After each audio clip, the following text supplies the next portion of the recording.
Good morning, members of Synod. Well done for making it this far. We're on the last lap.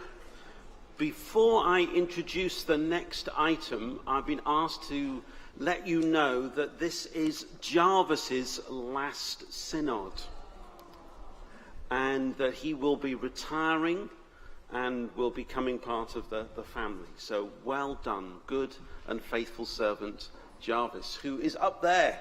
So if you want to give him applause, then please do.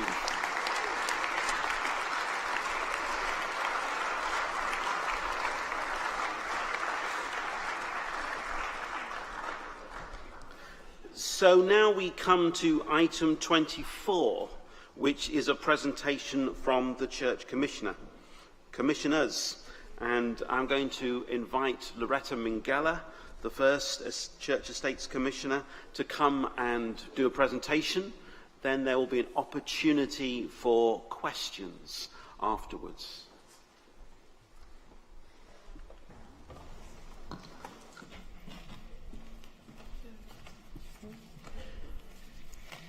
Thank you, Chair. Loretta Minghella, First Estates Commissioner, ex officio 457. Good morning.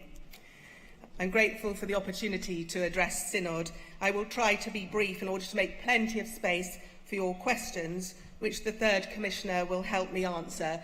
She will take all the difficult ones and I'll take any easy ones that are left over. It doesn't feel like it, but I've now been in the role for 8 months and it's absolutely zipped by, which is a really good sign, I hope. And the first thing I wanted to say was thank you to my fellow trustees, to staff and others for their welcome and guidance. At our AGM just 10 days ago, I was able to thank my predecessor, Sir Andreas Whittam-Smith, for his tremendous legacy. But we also recalled that in recent years he stood here and predicted a slowdown in investment returns, which did not in fact come straight away. But it's here now. There is a new mood in the markets, and I think of 2017 as a return to reality. Uncertainty over Brexit, geopolitical developments further in the US about tariffs, and market confidence levels blowing hot and cold. There isn't a great crash, but there's a sort of new norm of more muted returns in the markets and greater volatility. In this context, our 7.1% return in 2017 was a good outcome, even though it lagged our RPI plus 5% target. If we didn't hit our target, why do I consider that a good result? First, it's a deliberately demanding target. We could never expect to hit it every year. This performance reflected our strategy of investing in a highly diversified portfolio and holding a larger than usual amount of cash. This is dry powder, if you like, to deploy when the markets become more favourable.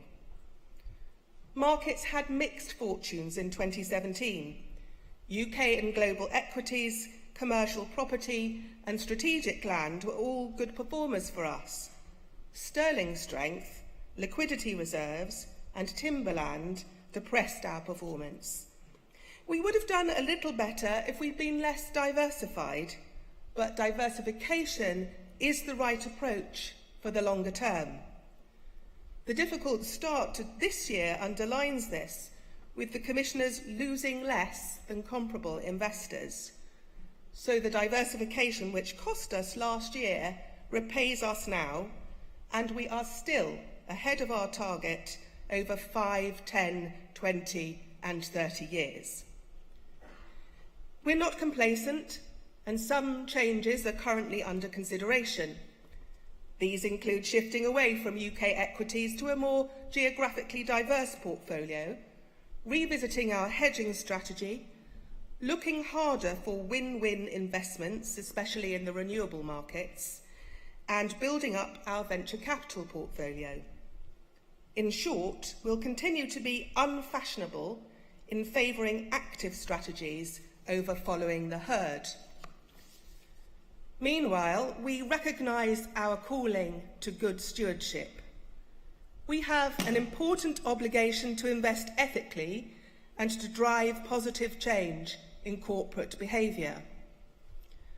On day 3 in post, I spoke at the launch of our new policy on extractives at Lambeth Palace, attended by some of the CEOs of the world's major mining companies, testament to the convening power of the Church. Many of you will have been here on Sunday when we explained that engagement within coalitions has put pressure on Exxon, on Shell and others, and is helping to hasten the big shift that's required if we're to cap global warming below 2 degrees in accordance with the Paris Agreement. At the same time, divestment is another tool which we are very willing to deploy where necessary. We are changing the way business does business. I won't say much more about this because we covered it in depth earlier in Synod, but I will repeat this, and I make no apologies for doing so. We have some of the best people in the world working for us on this, demonstrating thought leadership, which is driving practical action for the common good.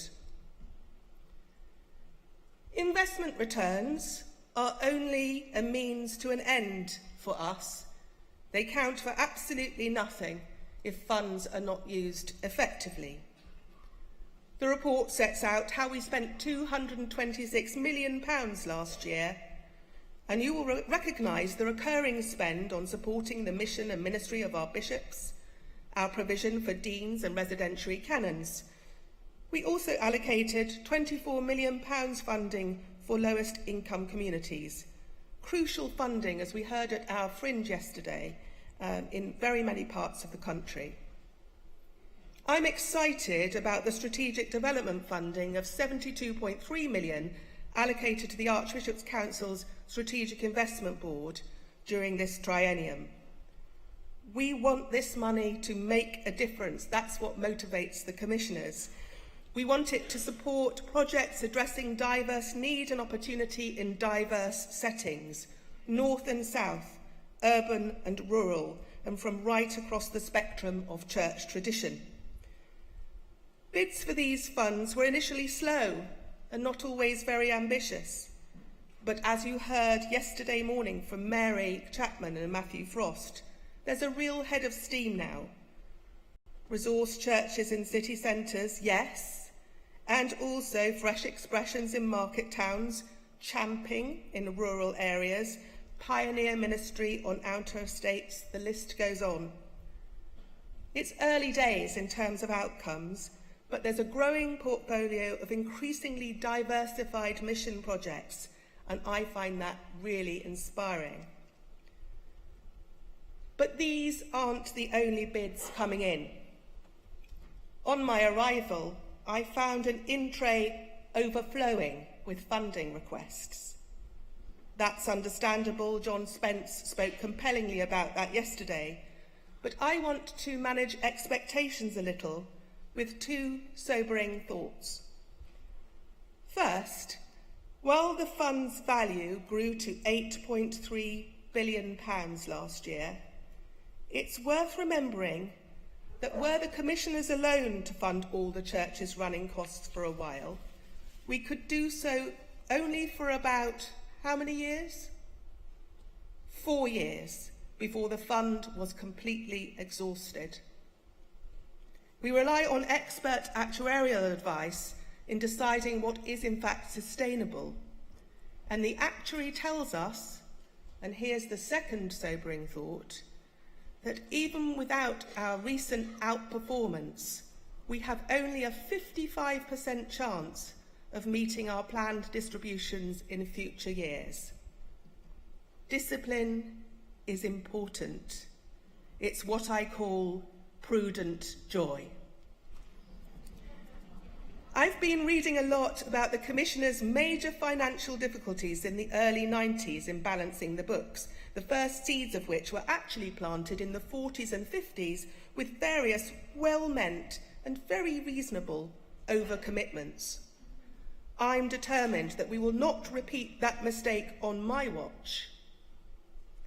but we must also avoid making new and opposite mistakes. Of course, I don't want to shortchange tomorrow's church. But here's the thing. Neither do I want to shortchange today's church. And so finding the right level, choosing the right priorities, are extraordinary challenges on which we will be working closely with our actuaries, the Archbishop's Council and others over the coming year. There's so much more to our work than I've covered here. The first tranche of legislative changes arising from simplification come into effect this summer, including proposals for simplifying and speeding up pastoral reorganisation and for giving statutory recognition to deanery plans. We've been working with dioceses to promote the range of innovative options for local church structures to support mission and ministry in areas of need and opportunity. Our annual report, if you've got time to take a look at it, includes a case study of a closed church building recently transformed into a state-of-the-art primary care facility and medical centre. In settling the future of closed church buildings, the Commissioners have to balance the various missional, financial, heritage and other considerations in play. This can result in a wide variety of outcomes, with diverse uses ranging from church planting or worship by other Christian bodies to other community, commercial or residential uses, raising significant sums to support the Church's mission and to fund the Church's Conservation Trust. The Commissioners have also set up a Cathedral Sustainability Fund in response to concerns regarding the financial health of a number of cathedrals. This can pump prime fundraising and revenue-generating activities, so grants provided to date have focused on new development capability, projects to realise commercial potential, and the creation of new visitor amenities. And there are several more applications already in the pipeline. The third Church Estates Commissioner, who's fabulous by the way, is preparing to oversee the implementation of proposals arising from the Cathedrals Working Group, which we will be discussing later, and is very much looking forward to working with the Deans on this. And the second Church Estates Commissioner is working extremely hard as our conduit with Parliament, every year answering more parliamentary questions than the year before on an ever-widening range of subjects. She is also engaged with government for us on education, apprenticeships, counter-extremism, Wi-Fi, church repairs, metal theft, and so much more. There's a great opportunity there for faith to contribute to the public square and the common good, and she is taking it. We're also thinking about our own governance, including looking at our own diversity profile. We've taken some steps and are considering what more we can do to improve ourselves. The three Estates Commissioners are all women now, but the overall profile is still some way from where we'd like it to be. You can play a part. The board agreed earlier this year that we should try to encourage a diverse range of people to stand for election as we try harder to reach skilled individuals whom we may not have reached in the past. It is about reflecting the society that we claim to serve. Anyone interested in finding out more should speak to our fantastic Chief Executive, Andrew Brown, who's behind me, or to Eve or me. So, the ambition of this relative newcomer. I want the Commissioners to make great returns, well earned. I want us to be a great example of faith and ethics in action. I want our resources to be utilised strategically and imaginatively.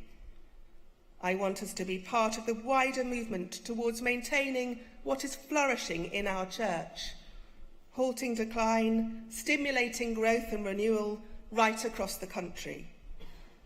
I want us to invest not just in shares and buildings, but to invest in the future of the church at the heart of the nation, to play our part in building the kingdom. And in this, I look forward to engaging with all of you. Thank you.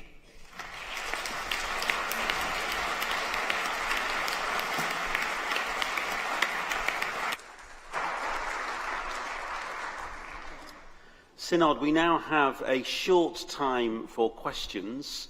In a moment, I'll invite those of you who'd like to ask a question to stand in your places. I will call you in batches of 3. Can I just remind you once again, Synod, about the art of asking a question? The longer you take in asking a question, the more difficult it is for the people answering the question to answer. So please keep it short, and you will also, by having longer questions, prevent other people from asking theirs, and you'll also make me more grumpy. So please keep your questions brief and to the point. So if you'd like to ask a question, please stand in your place.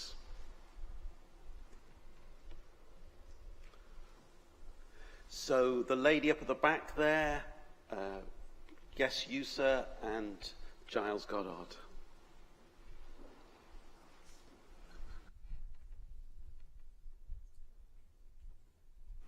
J. Green, Winchester 427.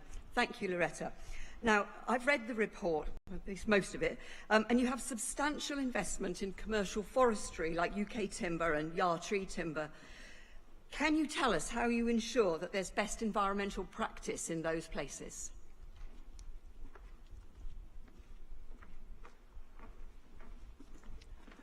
Peter Breckwell, Salisbury 210.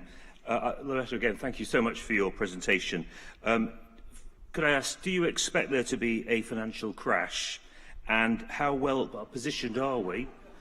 How well positioned are we if a crash is to take place because of the Brexit exit? Thank you, Chair. Giles Goddard, 220, Southwark.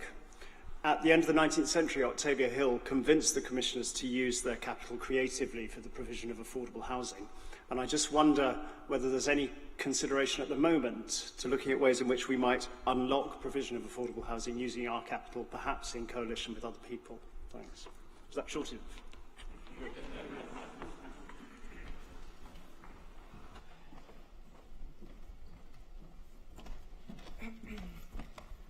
Well, first of all, Jay, thank you very much for your question. I've had to learn so much in this job, and finding out a lot about trees has been one of the joys. Very recently, I found myself deep in the woods with the Bishop of Dudley, as you do. We were up in Lockerbie, and we were looking at the Commissioner's forests there, and I was alongside all the people who are working. We saw the trees at very early stages of growing, the trees mid-stage, the trees fully grown. And the Bishop himself got in the great big extraordinary vehicle which fells the trees, and he helped fell a tree. And we followed the trees to the sawmill and saw them being sawn beautifully into pallets and to help in the construction of properties. The important thing about that work is it's not only profitable, but we're doing it in a very deliberately sustainable way in accordance with very best practice. And that is in the interest of the environment. It's also in the interest of great sustainable financial return. Coming to Peter's second question, in the last financial crash, I was actually running the Financial Services Compensation Scheme, and yes, that cost me £21 billion, which was quite a lot at the time. So I have lived through financial crisis more than once, and I'm crashing something under here. Do I expect another one? If I knew the answer to that, I probably wouldn't be standing here. I think the important thing, because none of us knows about that, is to be very well positioned for a range of eventualities. And that's why the portfolio is very highly diversified. But because of the growing volatility in the markets, that's one of the reasons why we're looking again at our hedging policy to see whether we can protect ourselves in more ranges of shocks to the financial system over the coming period. And that includes any impact that there may be from the toons and froings over Brexit. Coming to your question, Giles, about affordable housing, we have a strategic land portfolio which involves bringing land forward for residential development. And whenever we bring property forward for residential development, of course, there is always an element there of affordable housing. And that is, as you know, subject often to negotiation between planners and developers.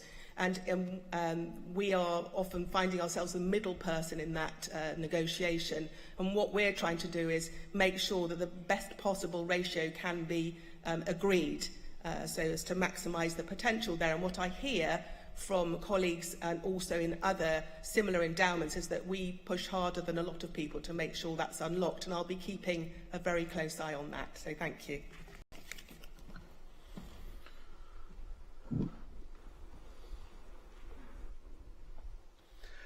Sue Boyes, Martin Gorrick and Adrian Greenwood.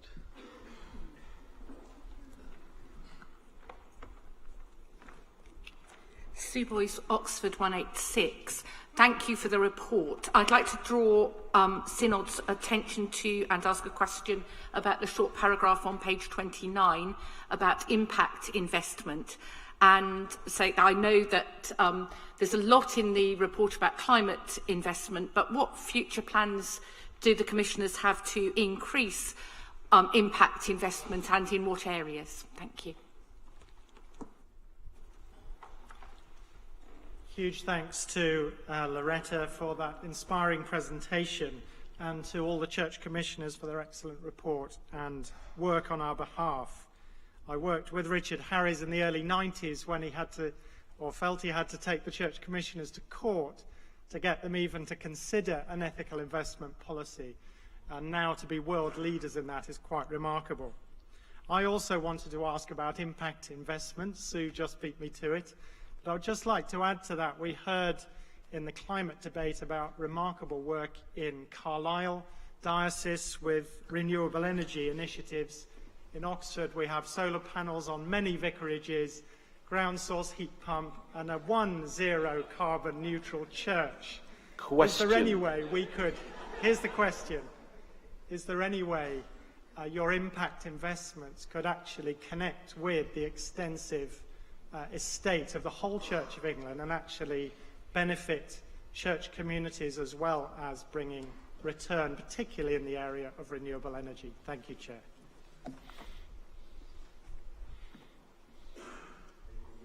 Southwark 411.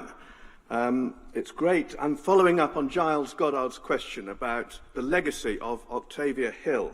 I declare an interest. I spent the entire my career in the affordable housing sector, working for a housing association.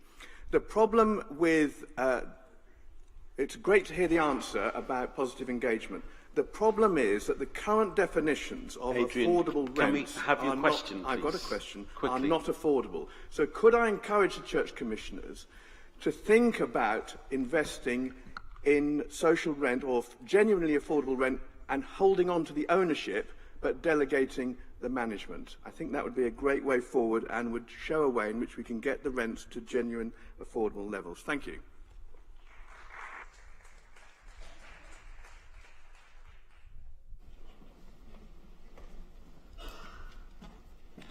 Well, thank you, Synod, for those great questions. Sue and Martin, your questions about impact investment. Firstly, thank you for the encouragement. I would draw everybody's attention to the page 28 and 29 of the annual report, where we do spell out some of our specific investments in renewables, including a wastewater opportunity fund, 6 million in that, 34 million pounds in an impacts environmental markets fund, and then 256 million in our sustainably certified forestry portfolio. Do we have plans to increase this? Yes, we do. And one of the difficulties is finding the opportunities that also deliver the kind of financial returns that you are dependent on, but at the same time address the specific social needs that we know are out there. And to do that, we're going to need more support. And so, because we want to do that, we're recruiting more help to make sure that we can find the opportunities that there are. They will be of varying types. So, of course, we've already got solar and wind farms on our land. I draw your attention to the Palatine private equity investment we have. That's based in Manchester, investing mainly in small and medium enterprises in the English Northwest. So do watch this space, and I hope when I come back next year, if you'll still hear from me next year, that I'll be able to tell you that we've achieved a lot more. Picking up the point that Martin made about, that Adrian made about the extent to which we can join things up, or was that Martin now? I've lost my thread on that. But I think it's really interesting to ask whether some of our work around renewables could be joined up with churches and dioceses directly, and that's something I'll take back to the team and look into. Coming to the points that have been made around Octavia Hill, first of all, I recognise the continuing pain that memories of Octavia Hill cause so many people, and we're hearing from the priest at St Peter's Walworth about the continuing impact on the local community. So I think we're acutely aware of that. We do have fiduciary duties which do direct us to obtaining the financial returns that we're expected to obtain by the Charities Commission. So this is challenging territory for us. I am sensitive to it, and as I say, we do want to make sure that where we are bringing land forward for development, that there is the best possible allocation within our fiduciary requirements to affordable housing. Thank you. Okay, we've got time. We can just squeeze in 3 more questions, and please keep them brief. Patrick Richmond, Mary Delacca, Penny Allen, if you come to the microphone as quickly as you can, please. Thank you. Thank you, Chair. Patrick Richmond, 180 Norwich. My question is about actuarial projections for clergy retirements. As I understand it, there's a bit more doubt about them because there's no fixed retirement age. How are we set to cope with the burden that will place on the commissioners for pensions, but on the good side that the stipend bill for dioceses will be reduced, and what preparations are being made to deal with that and the uncertainty? Mary Delacca, Chelmsford 271. Could I ask the Church Commissioners to consider investment not so much in affordable housing, but in benefiting the elderly communities and sheltered housing in the line of the béguinage, which happen in Holland and Flanders, keeps elderly people in the community with a role to do, and that would be really good. Thank you. Penny Allen, Lichfield 335. Could I ask for a further comment, please? I'm looking at climate change strategy on page 27, the first sentence. The principal risk for the commissioners is that our asset allocation, our asset managers or individual investment assets will be poorly positioned for the investment risks and opportunities associated with the transition to a low-carbon economy. Thank you.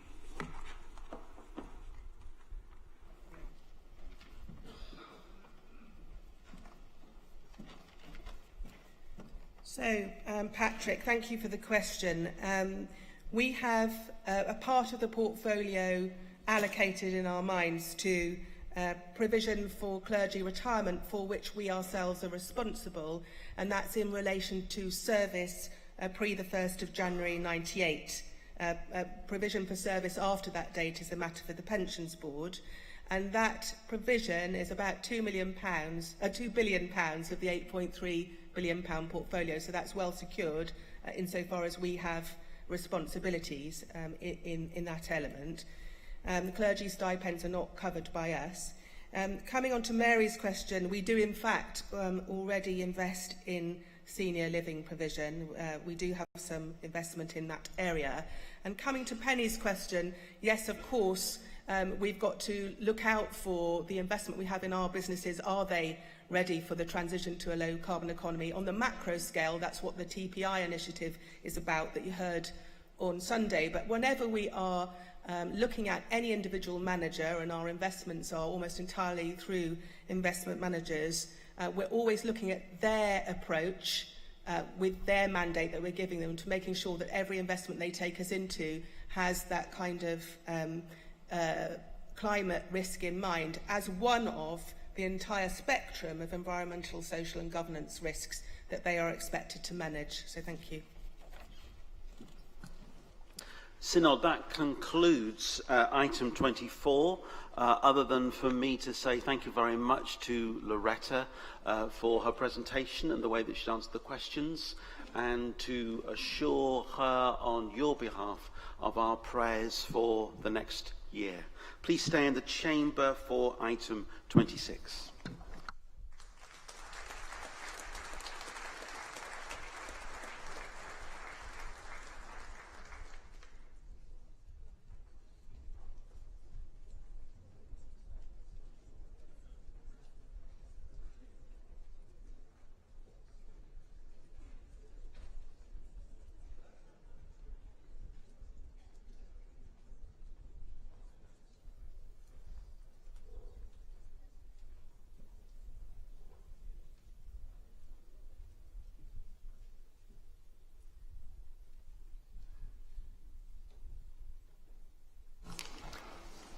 We come now to two formal items of business. We move first to item 26, the reappointment of Dr. Jonathan Spencer as the chair of the Pensions Board. Members will need the paper from the Secretary-General, GS 2099. I invite the Archbishop of York to speak to this item.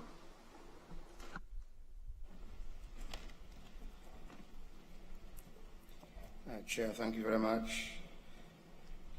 The Church of England Pensions Regulations 1997 provide for the Archbishop of Canterbury and I to appoint a chair of the Church of England Pensions Board with the approval of the General Synod. Dr. Jonathan Spencer was appointed to be the chair of the Pensions Board from 1st January 2009 for initially 5-year term. This was extended for a period to the end of this year, and if you remember, I moved a motion for that extension. This time last year, Jonathan would not have been anticipating his term to be extended by a further short period. Indeed, he would have anticipated that his name would be featuring in those who are saying farewell to later this morning.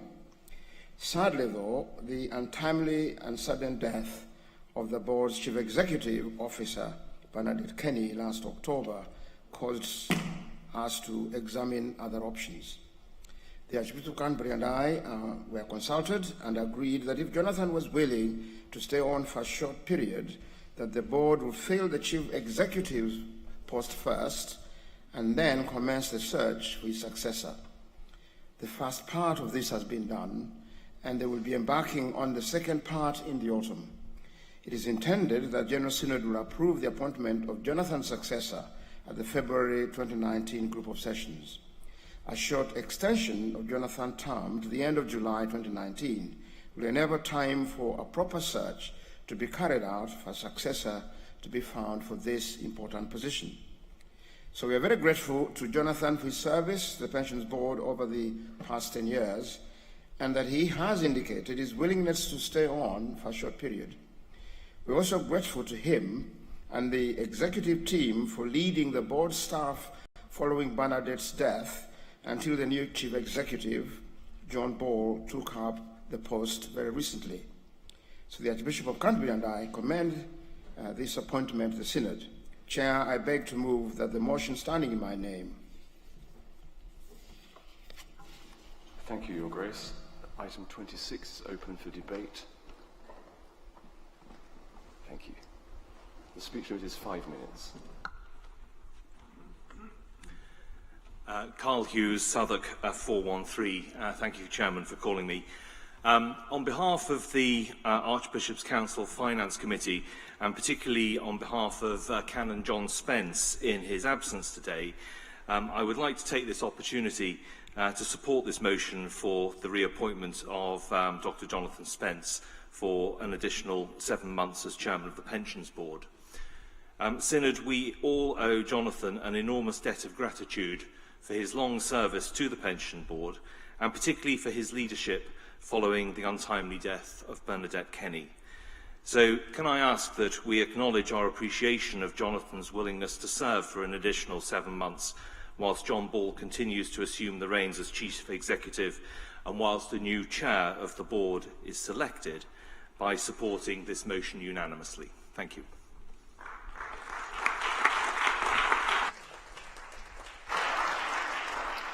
Canon Alderton Ford.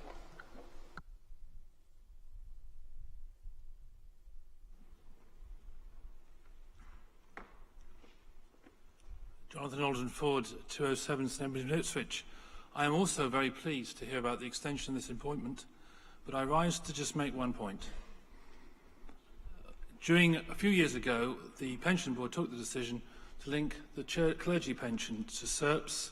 SERPs has been withdrawn, and the effective result of this is the clergy pension is half the minimum national stipend, not 2/3. I would like to just register that point, and I hope that in this interim period, work will be made to restore the 2/3 proportion for our pensions. Thank you. Mr.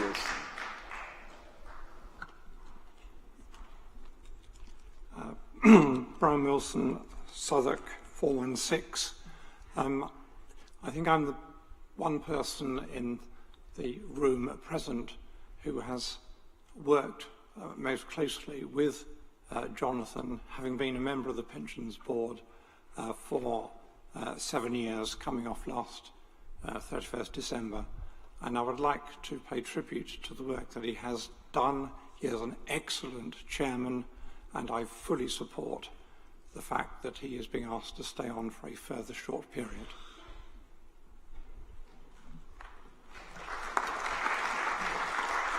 I see no one standing, so I invite His Grace to respond to the debate.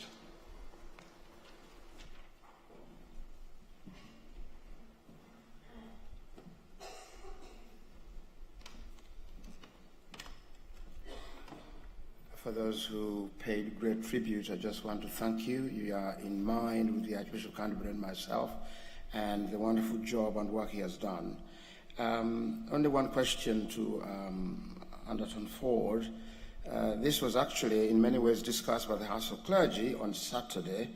The Pensions Board do not make this benefit under the scheme. This is not them who do it, but the employer. So direct the question to the right person. With all those things, so I just want to thank you all for supporting somebody who's done an incredible amount of work for the Pensions Board, and we still want to salute you, sir. So we move now to a vote on the motion at item 26. All those in favour, please show. All those against, please show. Thank you, that is very clearly carried. We move now seamlessly to item 27, though I feel I should point out that in order to be appointed to senior roles in the Church, it's not necessary to have a Christian name beginning with J or the consecutive letters S-P-E-N-C-E in your surname. Item 27 is the reappointment of Canon John Spence as a member of the Archbishop's Council. GS 2100 has the details. I now invite His Grace the Archbishop of York to speak to the item.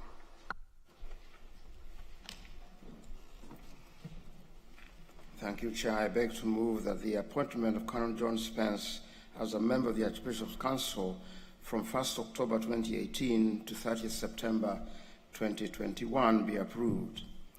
Chair, members of Synod, what can I say about John?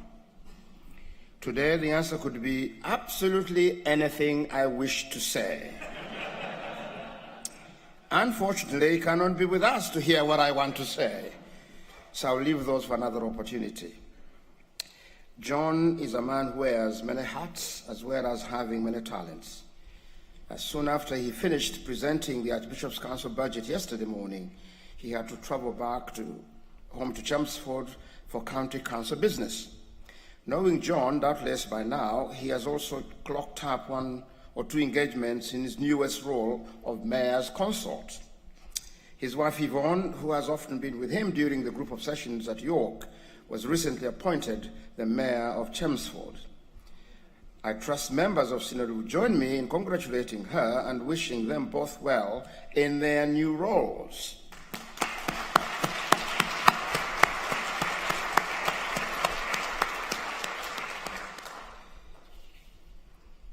back to business in hand, John has served the Archbishop's Council and the wider church in so many ways and with great distinction.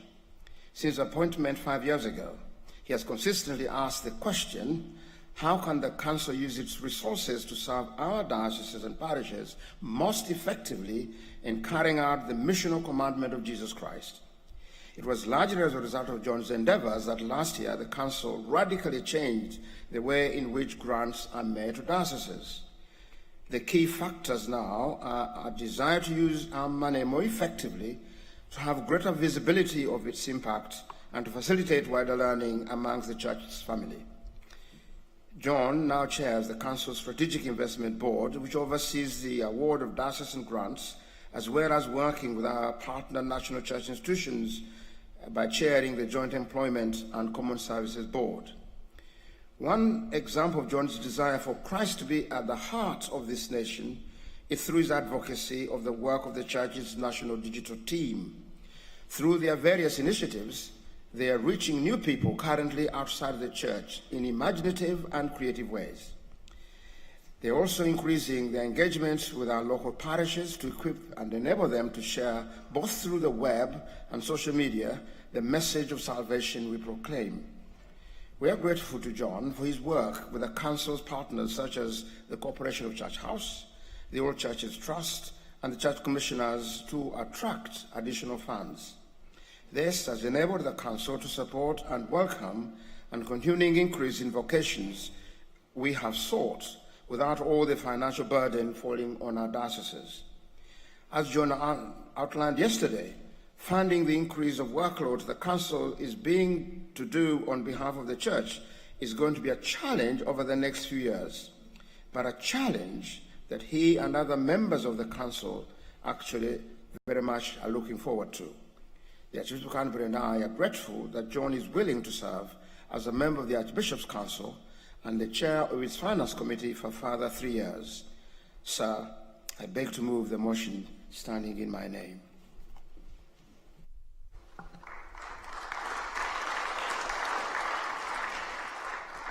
Item 27 is now open for debate. Mr. Greenwood, followed by Canon Russell.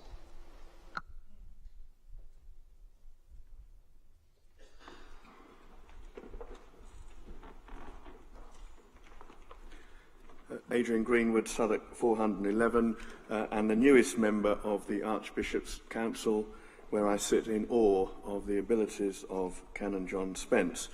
And I'm sitting in the chamber next to Mark Russell, and it's possible I'm going to make the same speech, I don't know.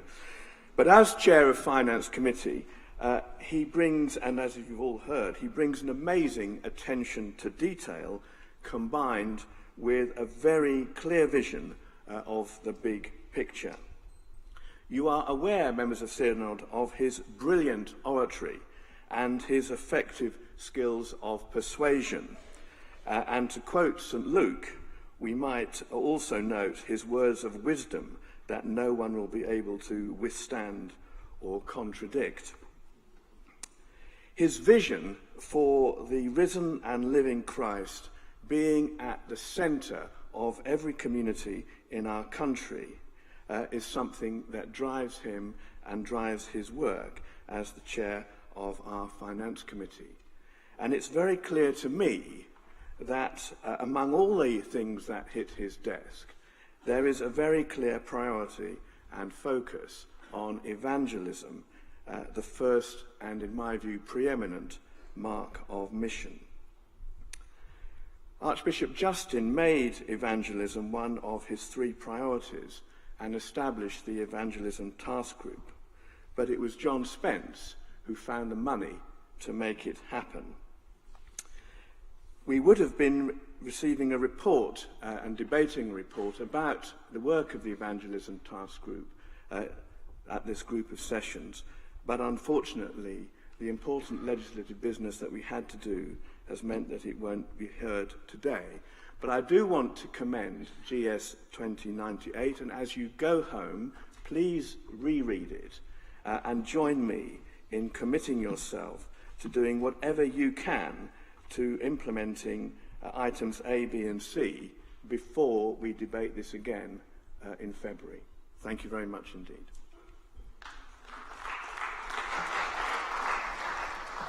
After Karen Russell, the Bishop of Chelmsford.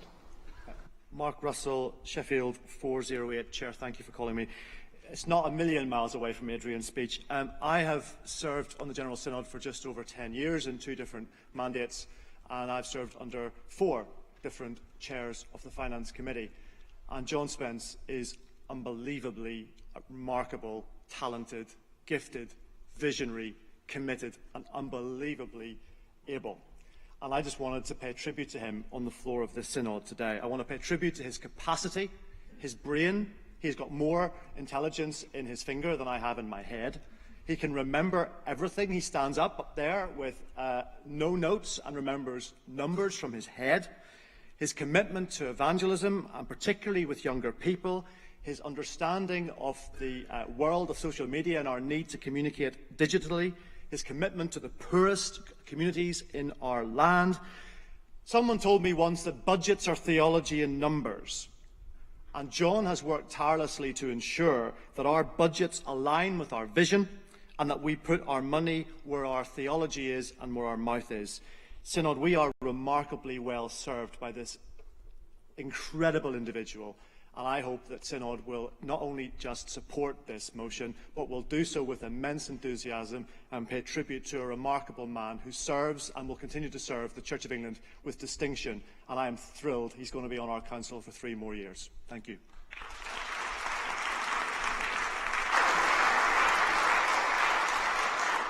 Bishop of Chelmsford. Bishop of Chelmsford, number 11. It's well known to the Synod that many, many good things come from the Chelmsford diocese. I hardly need to say this, but I felt this was a good opportunity to underline the point. The new chief executive of the Pensions Board was, until a few days ago, the diocesan secretary of the Chelmsford diocese. Our chairman is the registrar of the Chelmsford diocese, I first met John Spence when he was chair of the Board of Finance of the Chelmsford Diocese, and we were appointing the new diocesan secretary. John persuaded me, he's a persuasive man, you know, he persuaded me to get one of these headhunting companies to help us. They did lots of tests and extra interviews on the people. We came to the shortlisting meeting, all of us, with piles of papers like this. And of course, as usual, John came into the room without any paper at all. And yet he was the person who had the greatest command of the paperwork. He is an extraordinary man. But the reason I wanted to stand chiefly is because I'm his bishop and I know him well in his context back home in the diocese. I see another side to him which you don't see. The one thing I don't think anybody else knows, which is worth knowing because it helps you understand what motivates John, is that he and Yvonne run the John and Yvonne worship at the cathedral, and he and Yvonne run the catering committee for the cathedral. So whenever there is a cathedral event, next week we will be installing John Peramboleth in the cathedral as the new Bishop of Bradwell. The people in the kitchen getting all the food ready will be John and Yvonne. Yvonne usually makes the food, and John is in the kitchen with his up to his elbows in soapy water doing the washing up. John has many, many gifts, but right at the heart, he is a servant. And he uses the gifts he has in the servants of the gospel. We were very, very sorry to lose him to the national church, but goodness me, what a blessing he has been. And as his bishop, it is a great joy to be able to stand here and thank him for what he's done for our church in East London and Essex and what he is doing for all of us.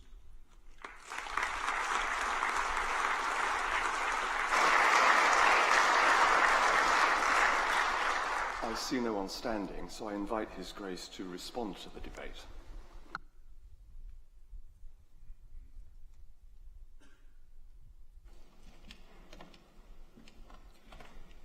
With such words, there's nothing anybody can say other than To God be the glory, great things he has done. So loved he the world that he gave us his Son, who yielded his life an atonement for sin, and opened the life gate that all may go in.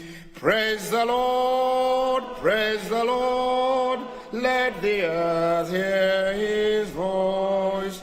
Praise the Lord, let the people rejoice. Oh, come to the Father through Jesus the Son, and give him the glory, great things he hath done. Chair, that's my response to the speeches.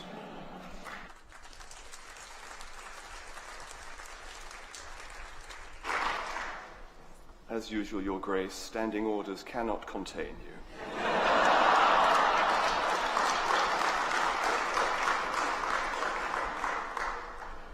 So we move to the vote now on the motion at item 27.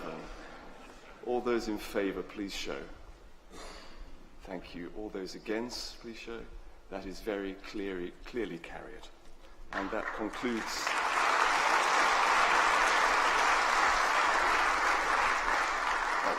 this item of business. Thank you.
Good morning, everyone. So as Pete said, we're nearly there. As you'll see from the agenda, we now come to the report of the Cathedrals Working Group.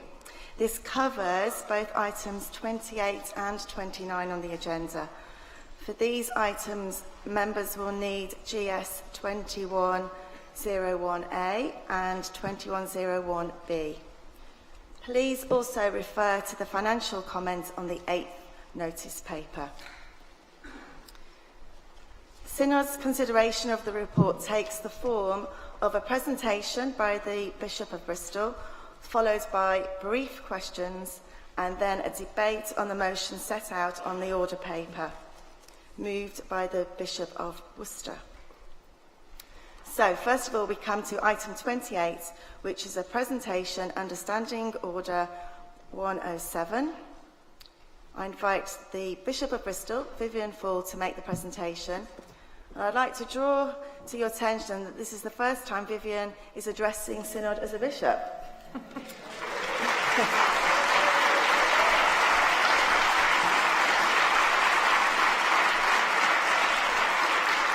You have 15 minutes. Thank you. Thank you, Chair. O09, Bishop of Bristol. Good morning, Synod. My thanks to the Business Committee for this space in a lengthy and busy agenda. I'm glad we have opportunity both for this presentation and for questions prior to the debate. When the Archbishops asked me more than 18 months ago to be Vice Chair of the Cathedrals Working Group, I had no inkling that the group would be the backdrop to my last months in Cathedral World. or that I would be addressing Synod having ceased to be Dean of York and having become Bishop of Bristol, which of course gives me a new perspective on the report, though I have viewed a range of cathedrals from a range of viewpoints over the years. Colin Buchanan, then Principal of St John's, Nottingham, once labelled me as a relic because I admitted that at my village primary school we learnt both our times tables and the shorter catechism. Those were the days.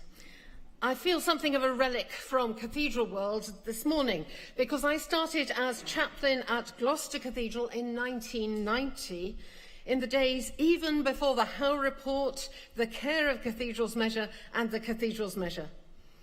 And over the last 28 years, I have seen cathedrals change profoundly. First, there was the definition of common purpose, honed by the Dean's Conference, which for the first time gave an ecclesiological framework for the task of all cathedrals as the seat of the bishop and a centre of worship and mission. Secondly, there was legislative process via the Care of Cathedrals Measure and the Cathedrals Measure, creating a framework of accountability for chapters, for deans and canons and lay members, that accountability being to the wider church, to their own communities of interest, and to national bodies, ecclesiastical and parliamentary. In the 1990s, this accountability was regarded with a mixture of fear and disdain, particularly, I suspect, by grand deans of grand cathedrals. At the time, universities were going through a similar transformation, and vice-chancellors quipped that the process turned all polytechnics into universities and all universities into polytechnics. Grand deans, these days an endangered species, felt similarly that all provosts would become deans and all deans provosts. I say this by way of introduction because many of the issues raised during the Working Party's group were to me somewhat familiar. Alongside the fundamental questions of ecclesiology, and Bishop Adrian and I were determined to start there rather than with particular apparent hard cases in particular cathedrals. Alongside ecclesiology were practical questions about the details of management and the great variety of cathedral contexts. We had to cover a great deal of ground, but we did not rush. At one point, we were given more time to complete the task properly, but intensive work was done by colleagues and by staff. So my thanks particularly to the staff of Church House for producing briefing and drafting papers of the highest order. I would like to thank colleagues on the group who wrestled with hard questions with great integrity. No solution was simply taken off the shelf or copied across from other sorts of organisations.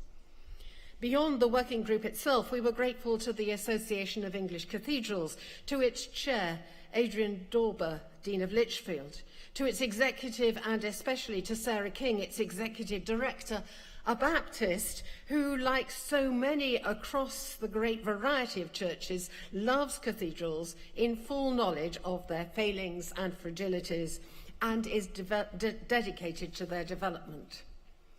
Above all, I would like to thank the chair of the working group, the Bishop of Stepney, the Right Reverend Adrian Newman, whose consultative style, evidenced, for instance, by his commitment to an hour's conversation with every diocesan bishop and every cathedral dean, set the tone for our work.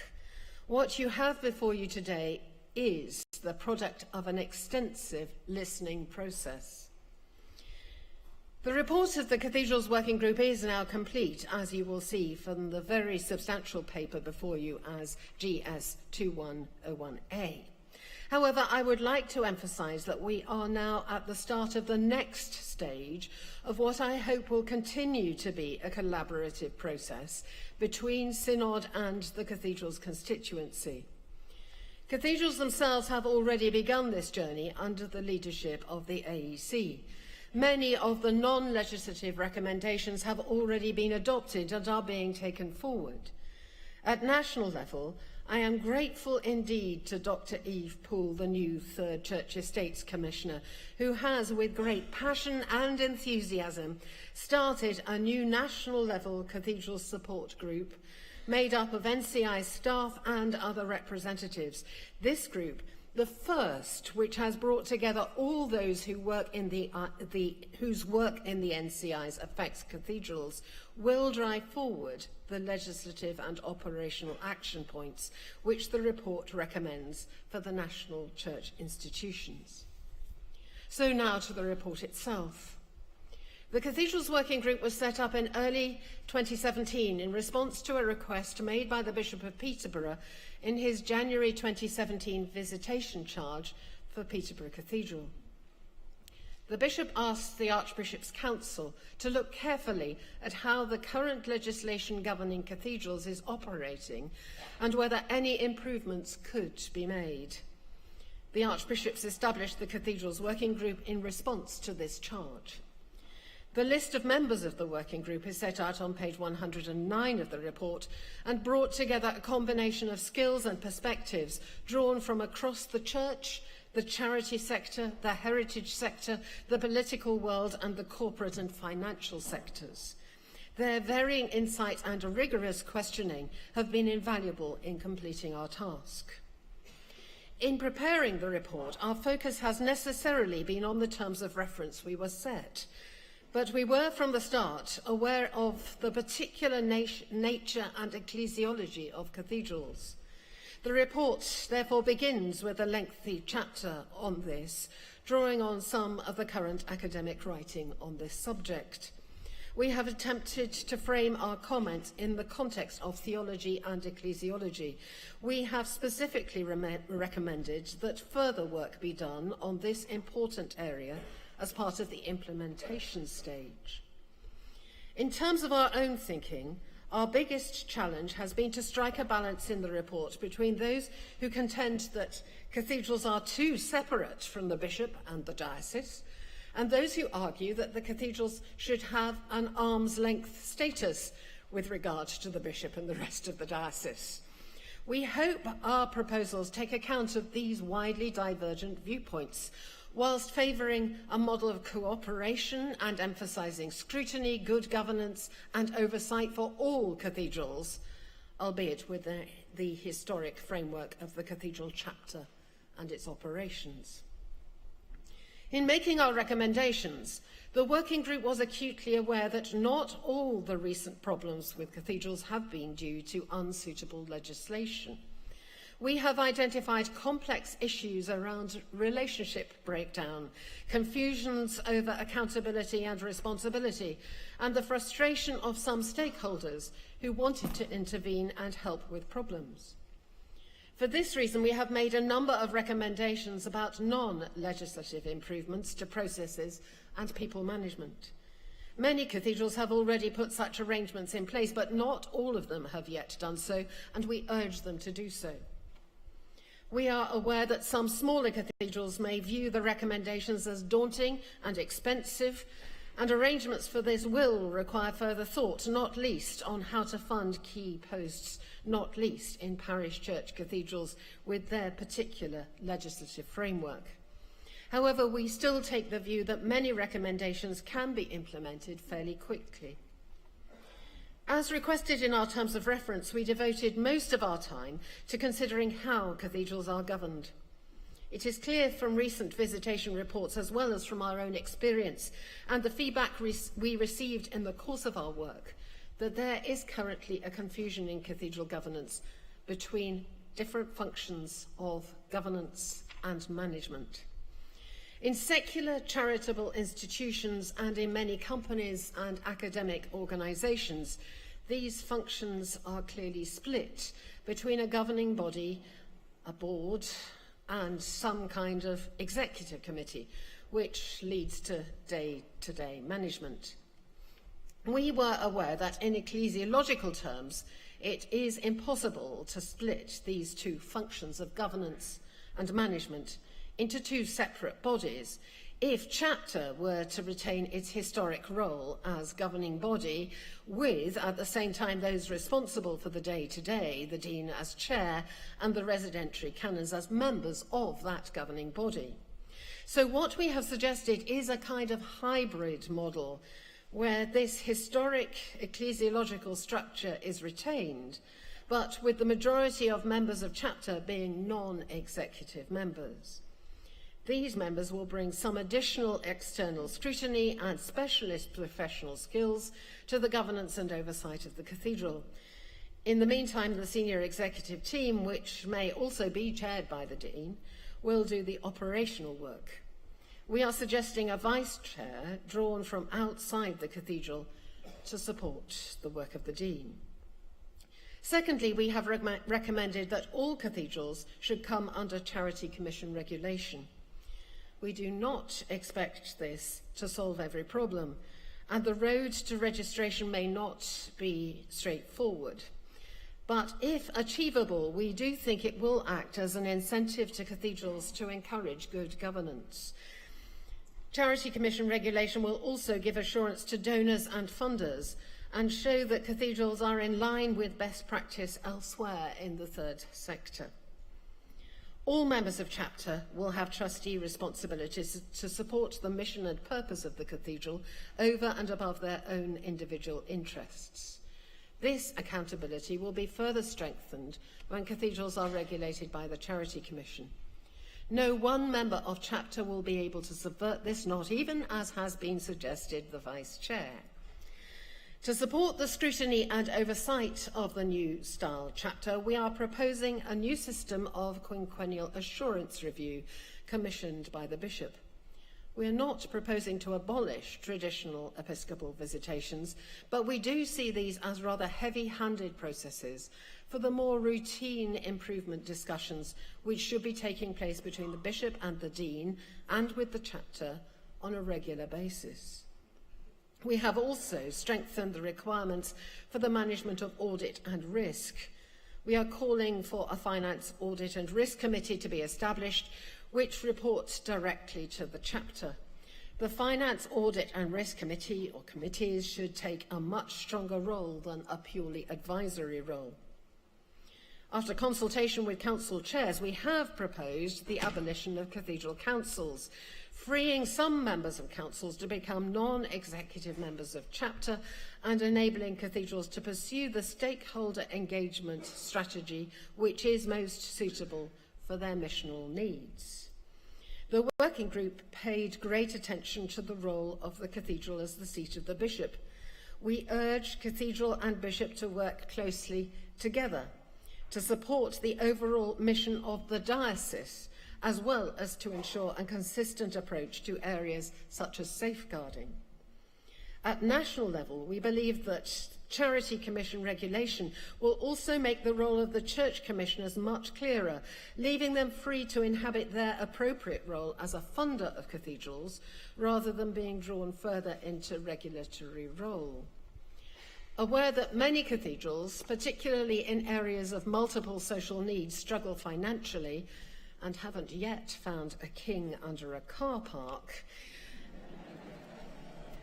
and we would like to see national church funding for cathedrals increase, and we will also like the NCIs working with cathedrals to open a dialogue with government on the possibility of making a national contribution to a cathedral fabric fund.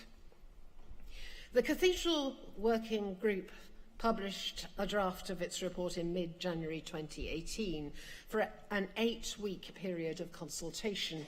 A detailed breakdown of the consultation responses is set out in GS 2101B. We received nearly 300 responses and we're grateful for them, the majority of respondees supporting the majority of the recommendations. However, the responses did usefully crystallise some issues and concerns. Accordingly, following the consultation, we rewrote the chapters on governance and leadership, management and people to make our recommendations clearer and take account of the points raised. In the final version, we have set out more clearly our recommendations on the composition of the chapter and the role of the vice chair. We have agreed that further work needs to be doing on the role and status of parish church cathedrals. We have corrected some infelicitous language in the people section and done more work on the role of residentiary canons. In preparing the report, we were acutely aware of the previous work done by the Howe Commission on Cathedrals in the mid-1990s. Reading the Howe report today, it is notable that their recommendations still read as relevant, sensible and nuanced. It was our belief that if more of these recommendations had been implemented, as recommended by Lady Howe at the time, then there would probably have been no need for a further report, and a number of subsequent high-profile issues within cathedral world would have been avoided.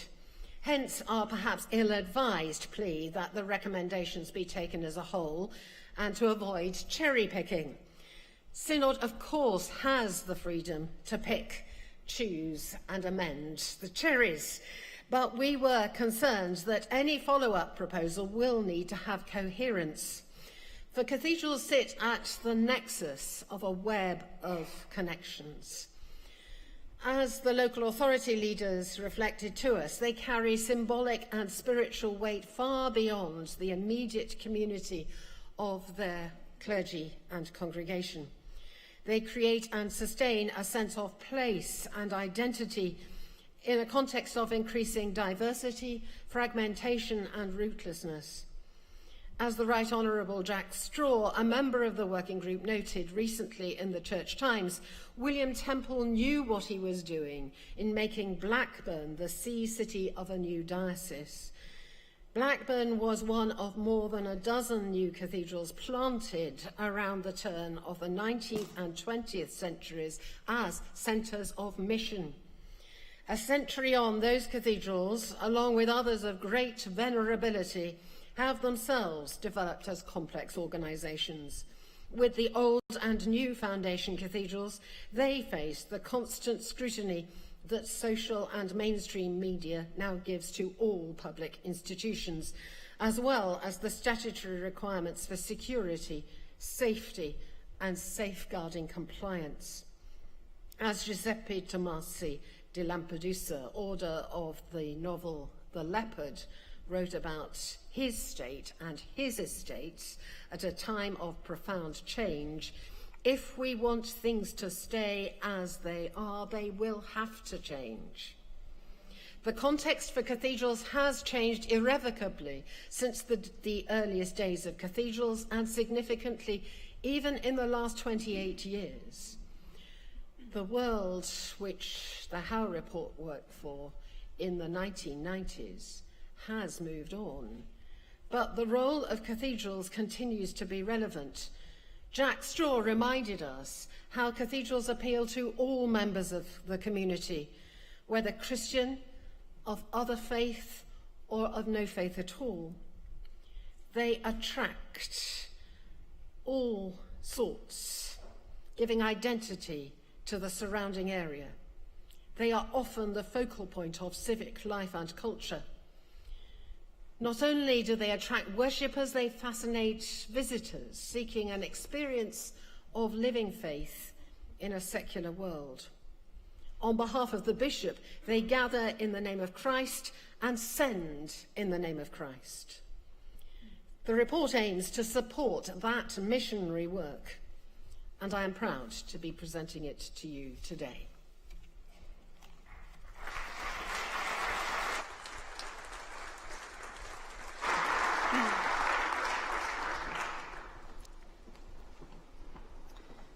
There is now the opportunity for members to ask brief questions. As we have already done this morning, we will hear your questions in groups of 3. So is there anyone wishing to ask a question? Oh, yes, if you'd both like to come down, please. Thank you. Yes, and Martin Sol. Thank you.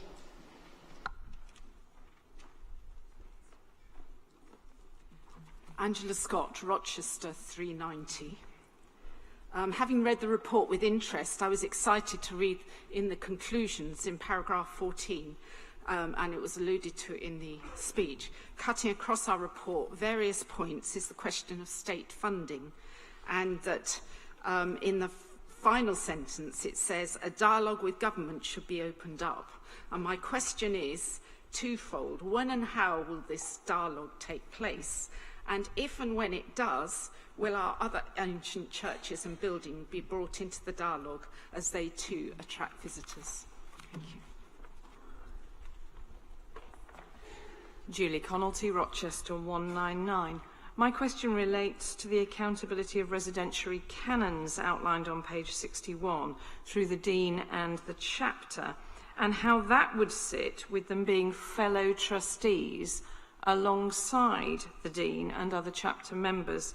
It feels a little muddled, and I'm wondering what measures are anticipated to make this workable, especially if conflict arises. Martin Sewell, Rochester 3191. What is it about Rochester this morning? This is not coordinated, incidentally, but overnight I received an email on these subjects, and this is not my subject, obviously, but I would ask, is there any evidence that the Charity Commission has the willingness as well as the capacity to undertake the responsibility? So has there been the actual consultation? Has it happened yet, or is that an aspiration? Thank you. Vivian, would you like to respond, please? Thank you.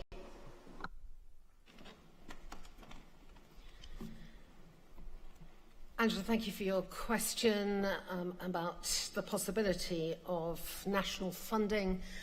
There has been dialogue ongoing, actually, over some years, which resulted a few years ago in the World War I memorial grants, which were enormously helpful to cathedrals. That dialogue has continued, not least through the good offices of Lord Cormac, and deans have been meeting with parliamentarians on an informal basis.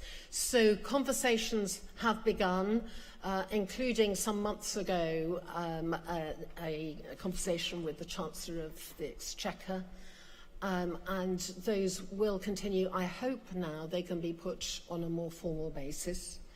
Secondly, the question about residentiary canons also being trustees. I don't see a complete stress in the relationship there. The whole of the body of the chapter has to have trustee responsibility. Within the chapter, there will, of course, be different responsibilities, and those different responsibilities have to be held accountable to the work of the chapter chaired by the Dean.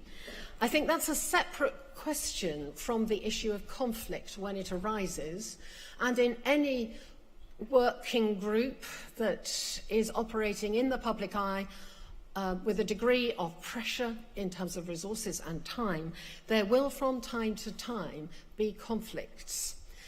And I am glad that in many cathedrals there is now deliberate work being undertaken to work with external facilitators to ensure that as conflicts arise, as differences of opinion arise, they don't become extreme conflicts without some process of conciliation taking place. I know that that's always going to be a potential fault line in cathedrals, but it's something that I think we're getting a little more skilled at working to ameliorate.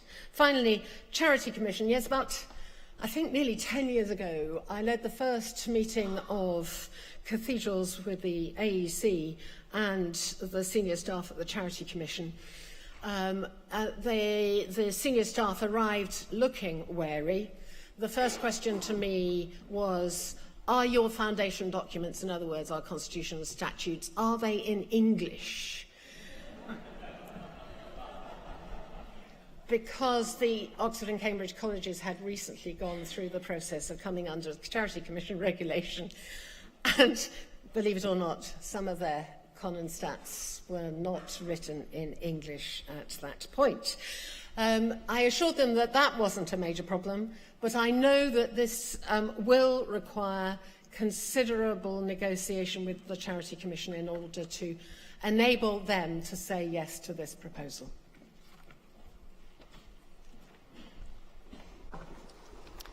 I can see we're warming up now. Yes, Bishop Stephen, Gavin Oldham, Mark Russell, please. Thank you. Stephen Cottrell, Bishop of Chelmsford, number 11. Thank you very much for the work that's been done on all this, which I think is taking us a long way forward.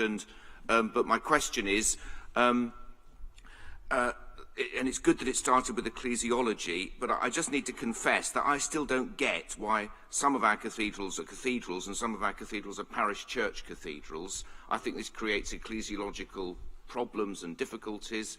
And unless I've just missed that bit of the report, I just wonder why there isn't more work being done on trying to make sense of that. Gavin Oldham, Oxford 378, and a Church Commissioner. In all other areas of the Church, parishes, deaneries, dioceses, we see mutual support taking place. Although I must confess I do think there's a need for a teaching document on mutual support from the House of Bishops.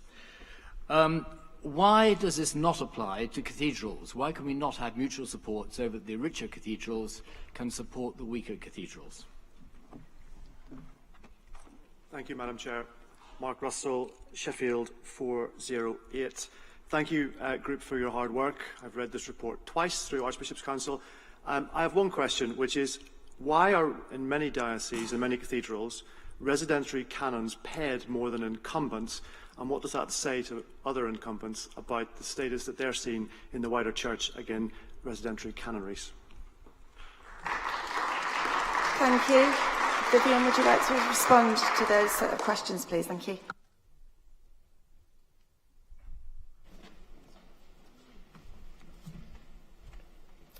Bishop Stephen, thank you. Parish church cathedrals. Yes, having been Provost then Dean of a parish church cathedral, I ask that question frequently.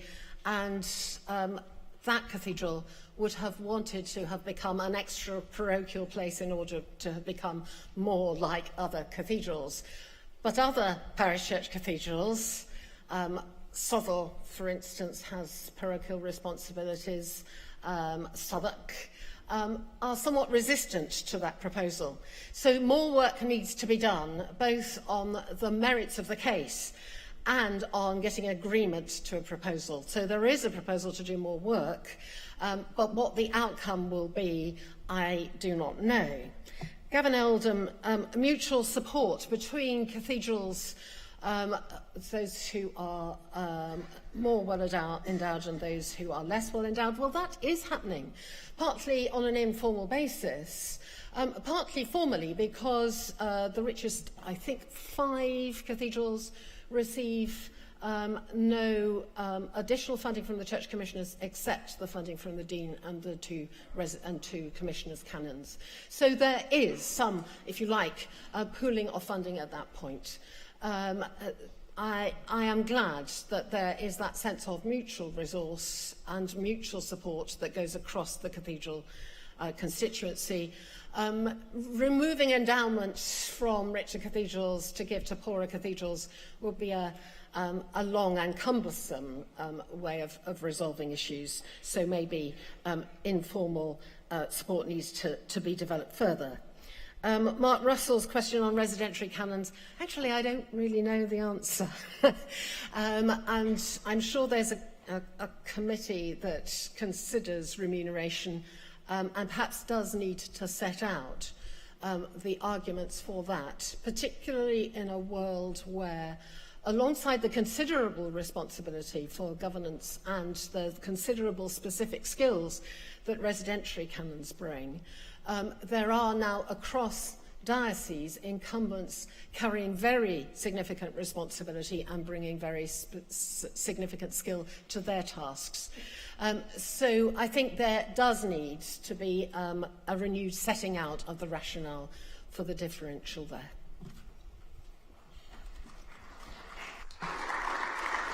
Thank you. I see no one standing, so we'll draw... Oh, okay, apologies. Yes, please. We'll take, Chris, your question is the last one.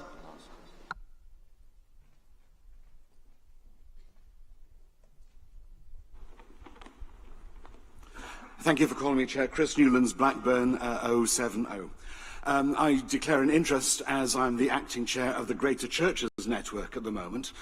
Many of the greater churches are actually physically larger than some cathedrals and have the potential to be a great resource to dioceses working with the cathedrals in hosting many things and being a source of mission. And many of the points made in the report, I could actually read cathedrals and greater churches in terms of what they are able to offer. Is there a way in which we can work more closely together between the greater churches and the cathedrals in providing resource more widely? Thank you. Thank you, Chris. Thanks, Vivian. I can see you're coming along to respond to Chris's question. Thank you. In answer to Chris is yes, the project panel is indeed looking at extending its remit to major churches, knowing that in many dioceses there is already some work going on between cathedrals and, for instance, minsters and other greater churches. So I think there is work beginning already. Thank you very much, everyone, for those contributions and for Vivian's responses. So that brings to an end item 28. We turn over, in terms of the order paper, to item 29.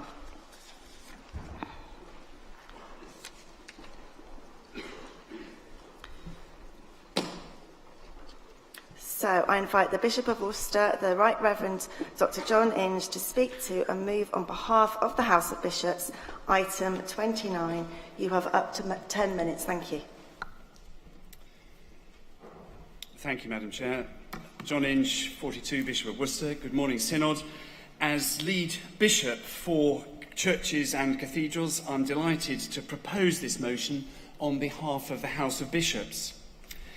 I want to begin by thanking Bishop Viv for her excellent presentation, and like her, I want to express my appreciation to the Bishop of Stepney and all the members of the Cathedrals Working Group.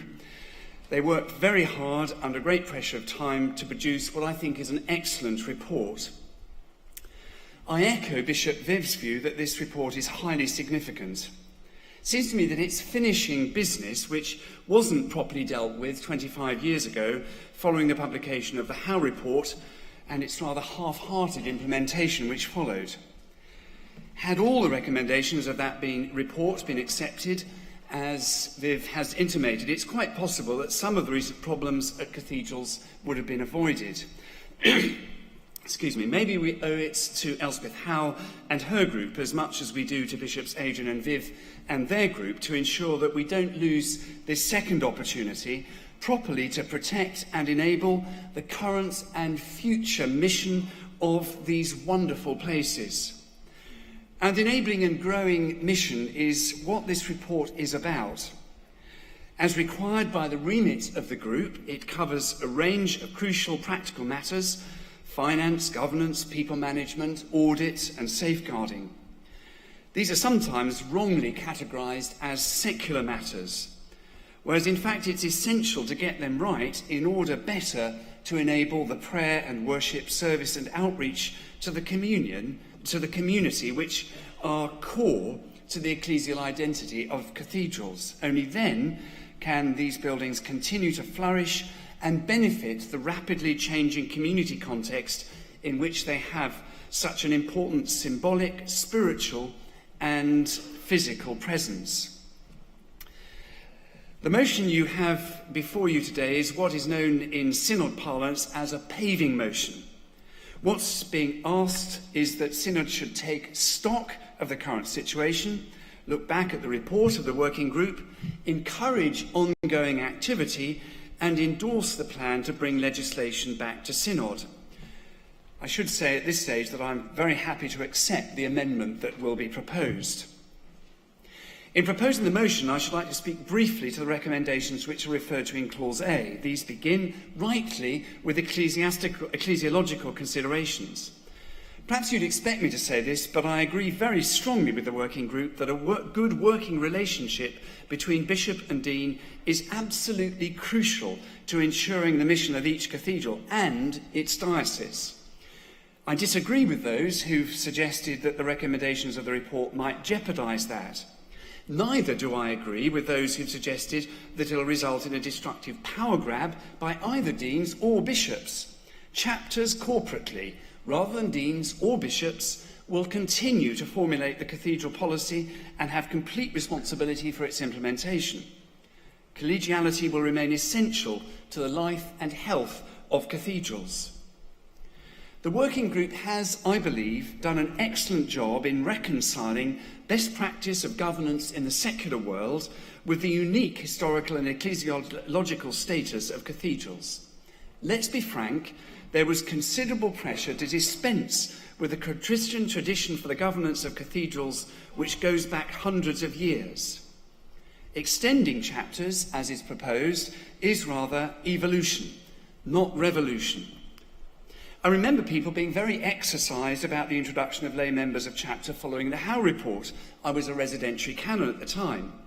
It's turned out, in my view, to be an unreservedly good thing.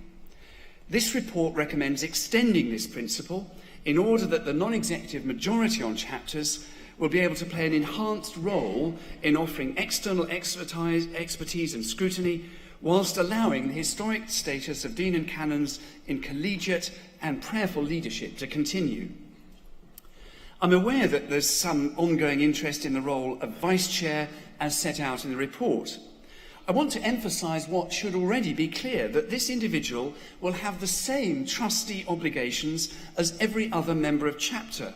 Namely, he or she will be required to operate for the wider good of the cathedral and not to lobby for any particular interest, whether that of the bishop, the dean, or any other body.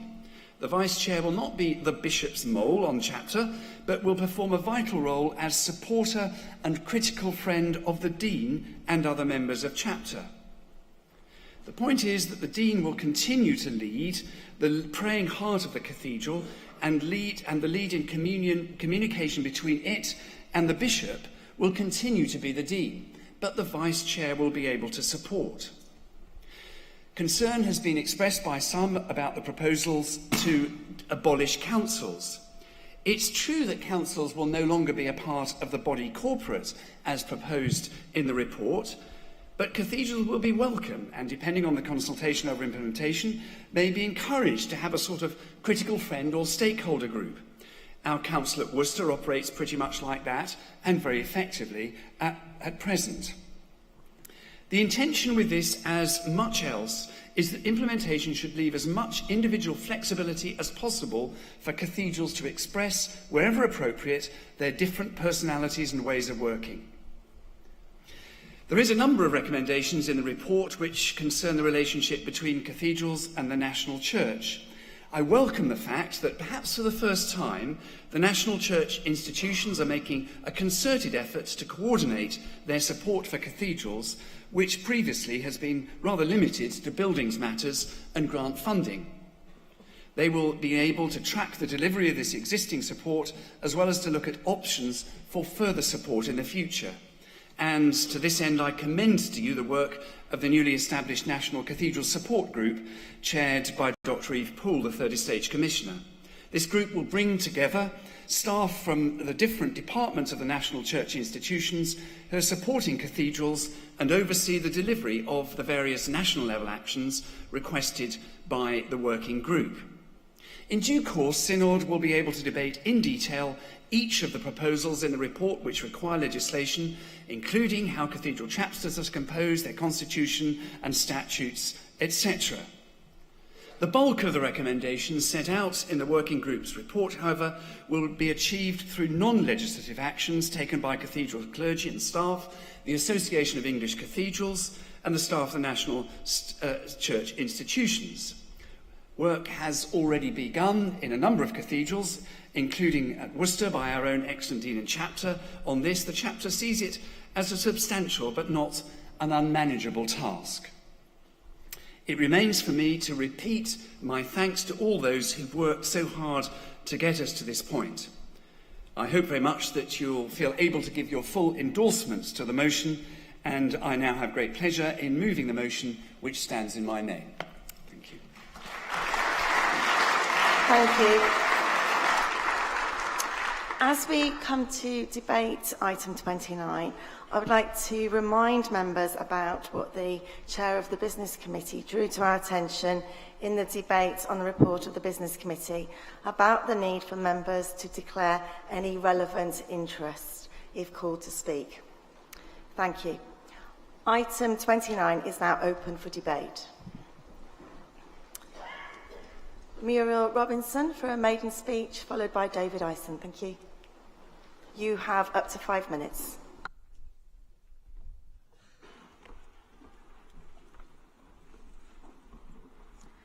Muriel Robinson, Lincoln 343. Thank you for calling me for my maiden speech on this important matter. I need to declare an interest. I am a lay canon of Lincoln Cathedral, a member of the Cathedral Council, and chair of Lincoln Cathedral Community Association Executive Committee. I'm also a regular member of the Worshipping Community, and a volunteer steward. And it's that experience of being part of the praying community that I want to focus on today, in the context of my overall support for this report. The report rightly identifies omissions. We have not been able to cast more than a glance at some fundamental aspects of a cathedral's life. I think one of these aspects, which has not yet had sufficient attention, is the wider praying community, which is, for me, the beating heart of a cathedral. Let me offer a glance of my own experience, lived experience of Lincoln, which I'm sure will resonate with many others who are part of a cathedral community.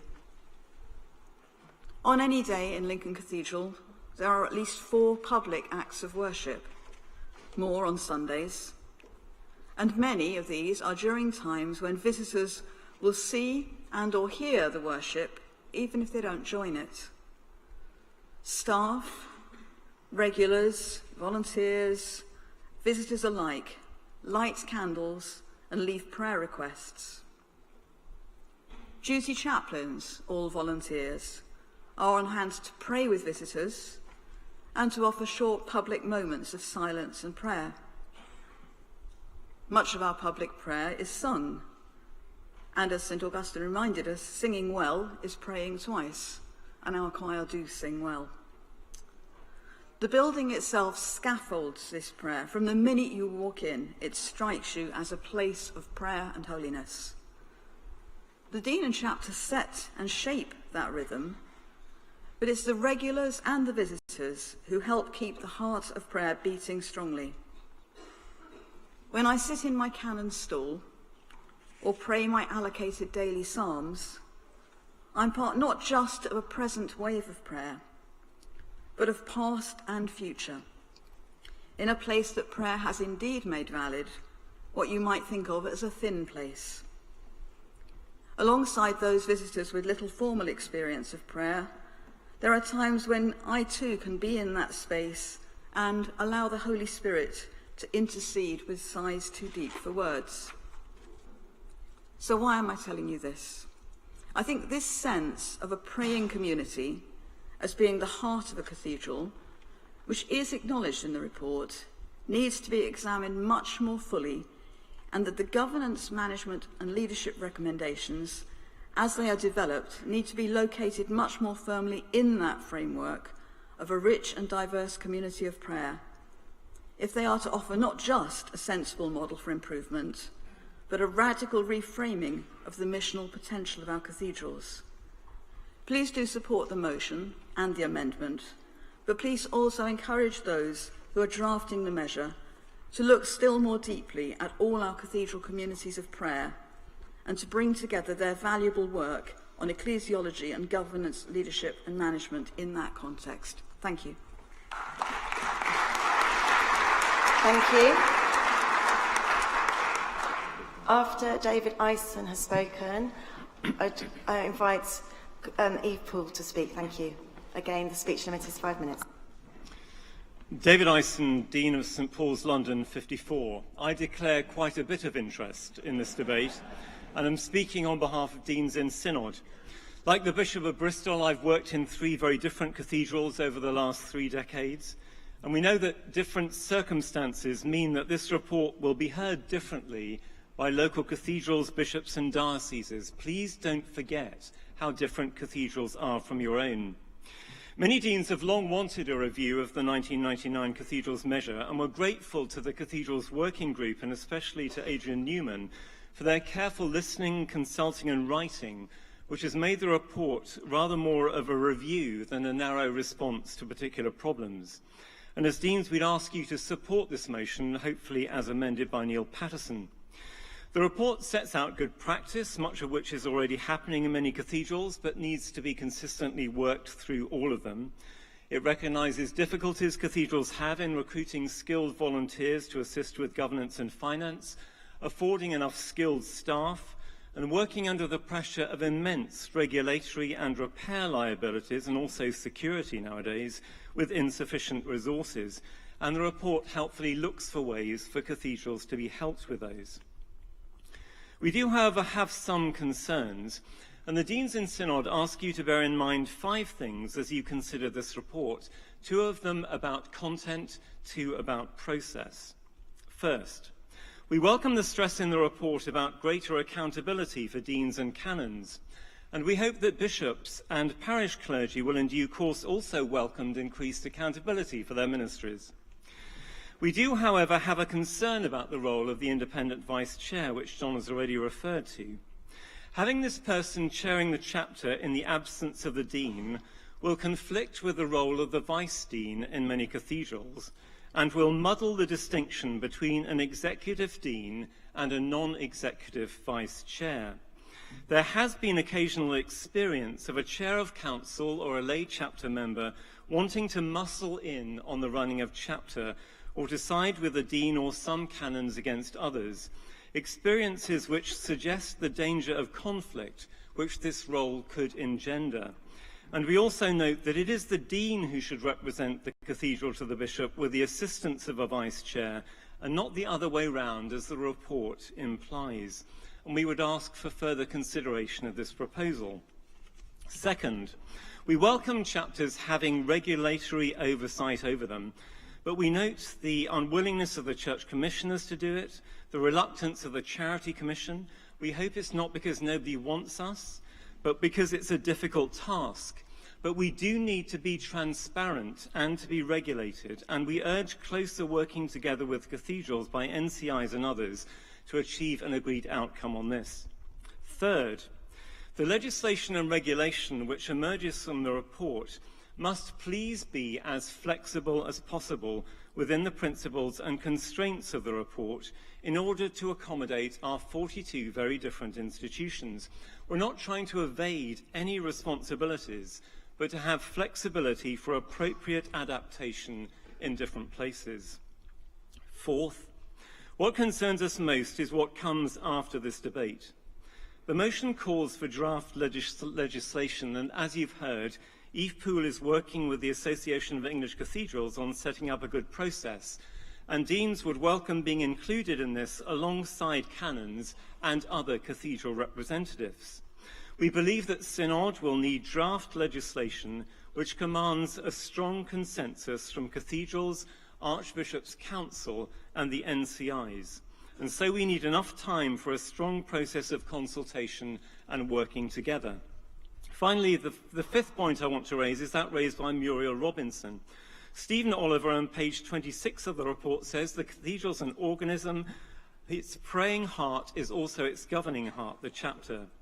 And in the process of ensuring better governance and accountability, good though all that is, we need to keep hold of this essence of chapters in cathedrals being praying communities with spiritual heart. So we urge you to vote for this, hopefully as amended, and we ask all of you to work with us and your own cathedral and chapter to be that praying community, resourcing bishop and diocese as a focus for the mission of our Lord Jesus Christ.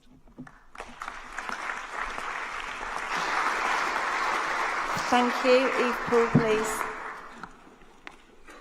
Yves Poole, 3rd Church Estates Commissioner, 459, no longer my maiden speech. I'm delighted to welcome this important and historic report. Recommendation 4 of the Working Group's report says that there should be greater clarity about and development of the remit of the Third Church Estates Commissioner to provide oversight of the link between church commissioners and cathedrals, including the work of the AEC and CAFA.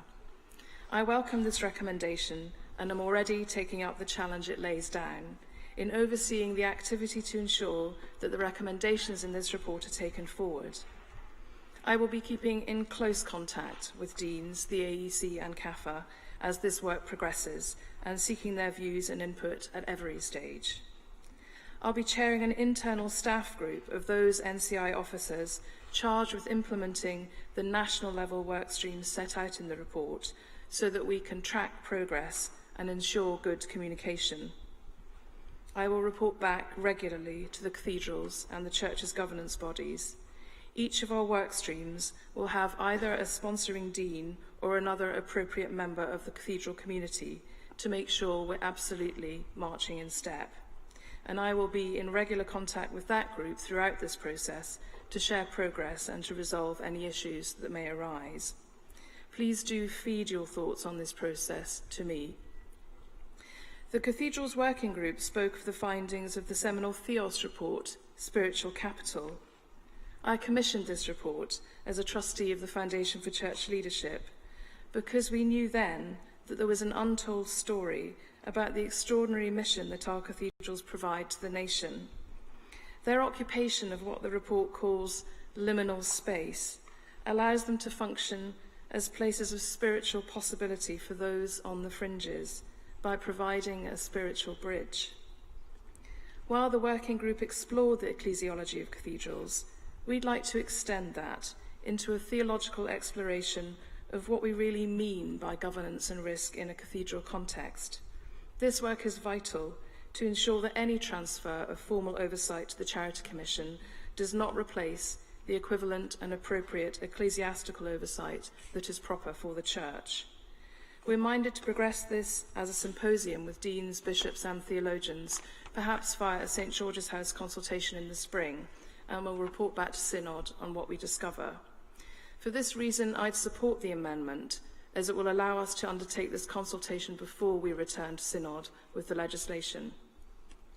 I'd like to close in thanking the Bishops of Stepney and Bristol and the members of the working group for such a useful report, and I look forward to playing my part in its implementation.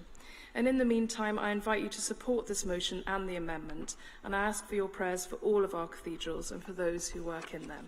Thank you.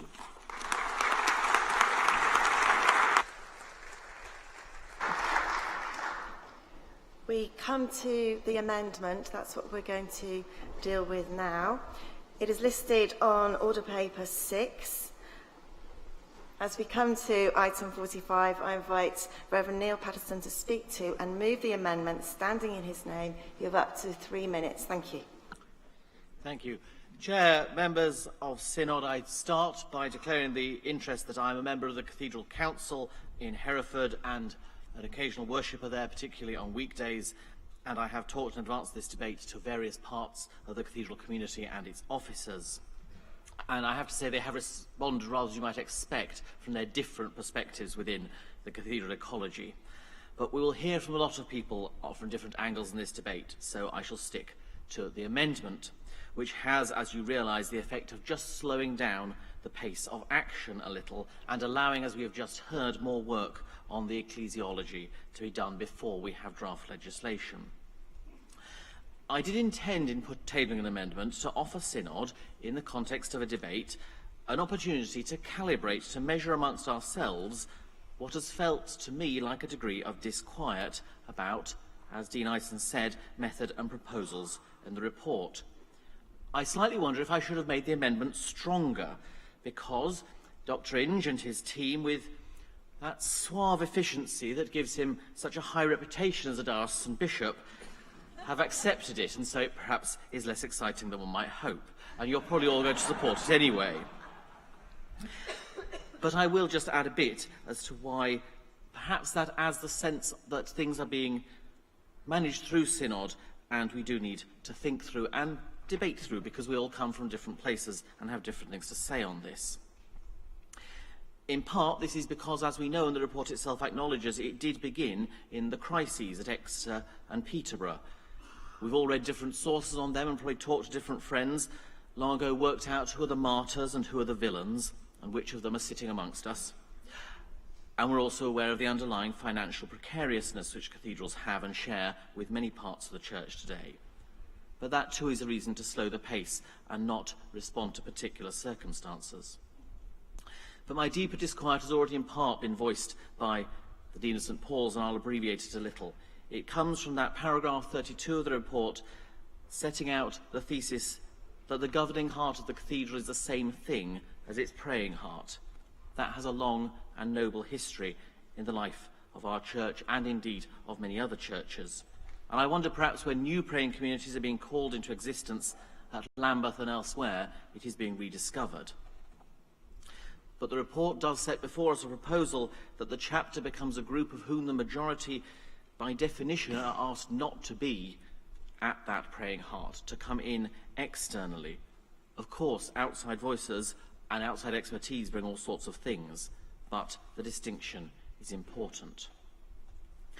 It seems to me that the paradoxical glory of cathedrals is that to an unusually high degree, their life is mixed up with the secular world. I suggest that by uniting the praying and the governing heart, that is how they have kept their souls in the face of the pressures that brings, and we should with great caution abandon that principle. I move the amendment standing in my name.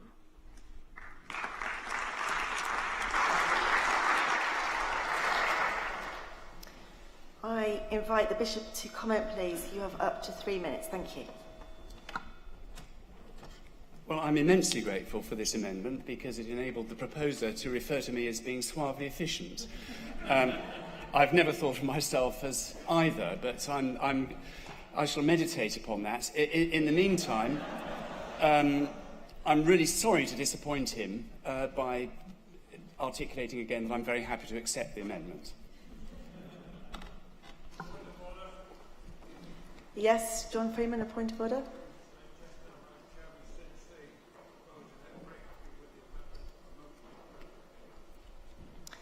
Well, I'd be interested to see if anyone would like to make a speech at the moment, first of all, and then I'll bear that in mind. Thank you. So, item 45 is now open for debate. Please remember to address your comments to the amendment. The speech limit is 3 minutes. So, Andrew Nunn, and followed by Deborah Isaac. Thank you.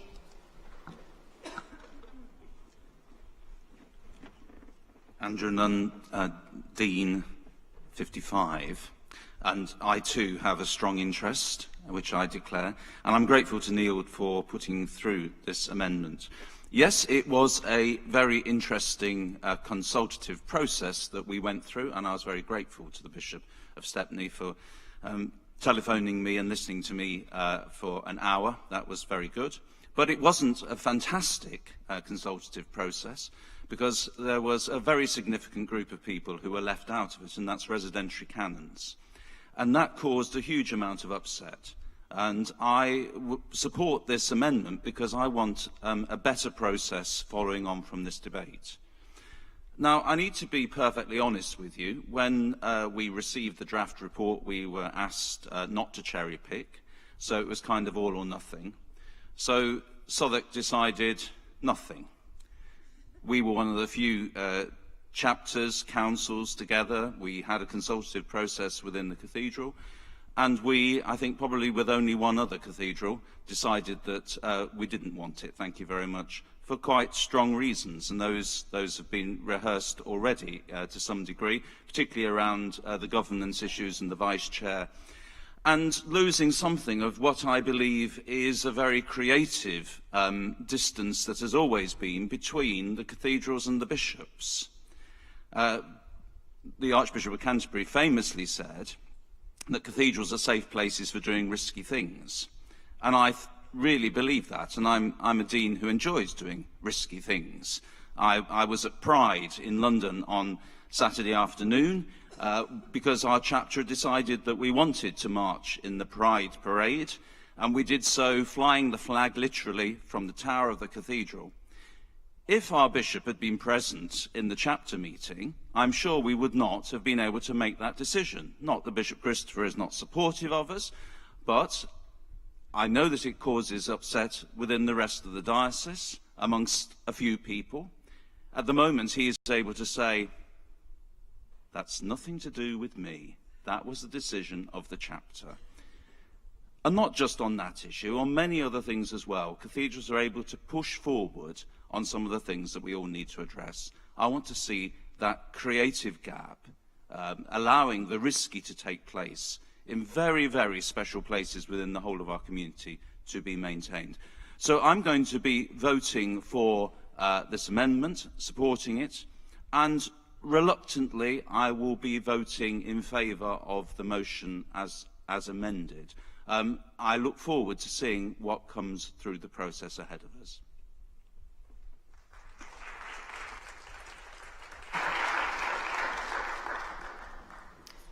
Deborah McIsaac, Salisbury 405. I too want to speak in support of this amendment. I'm a lay minister in the Diocese of Salisbury, and I have the great privilege to be one of those day chaplains or visitors chaplains at the cathedral. Most recently on the occasion of the royal wedding, and there were about 3,500 people gathered outside to watch the wedding and who came flooding into the cathedral after that. But it's a long way from my first experience of an Anglican cathedral, which happened to be in Regina, Saskatchewan, where I was married to a man I met at the first ever insolvency conference in 1983. Sets your heart racing, doesn't it? I was practicing in the province of Alberta at the time as an insolvency lawyer, and there was a famous Englishman called Bill Mackey who said that there were some classic signs of insolvency. The first was flagpoles in the courtyard. The second was tropical fish in the aquarium in reception. And the third was a helicopter for the chairman. The most important thing, he said, is perhaps you don't see or recognize these things unless you look for them or you hear them. One of the things this report contained is anxiety on the part of, I forget how many, but certainly a very large proportion of the cathedrals about the financial situation. I would like to see, in the year that will pass between now and when some legislation comes before us, a timeline prepared that deals with the legislative and non-legislative changes. I cannot tell you the burden that such situations impose on organizations when there is too much change too rapidly, which doesn't become embedded, when they are required to do things without taking the time to reflect and actually choose the right people. Of course there needs to be someone at the centre who is asked and expects answers to difficult questions. Whether a lay vice chair is the right route or not, I don't know, but a lot of thought needs to be given to how the relationships are going to be organized and how people are going to be able to bear the simple, sheer workload. Now, the Daily Mail picked all of this up. It said there are 150 recommendations in 125 pages, including some detail like no cathedral should borrow more than £1 million. I'm sorry, but I don't understand where things like that come from when the budgets of cathedrals are so disparate. The final thing I would ask you to do is watch the communication carefully, especially the communication to the nation and to the local area. If I can find it, I'd like to read you what the Daily Mail, the source of all great wisdom and knowledge, said about this. Oh, sorry. We've run out of time, Deborah. Thank you.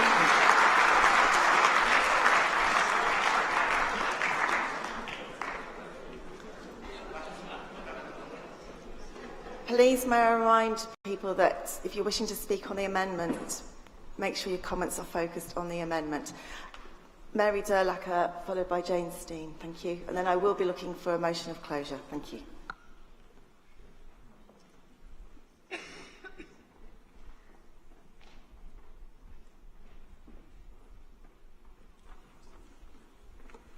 Mary Durlacher, Chelmsford 271. Thank you for calling me. I wish to support the amendment.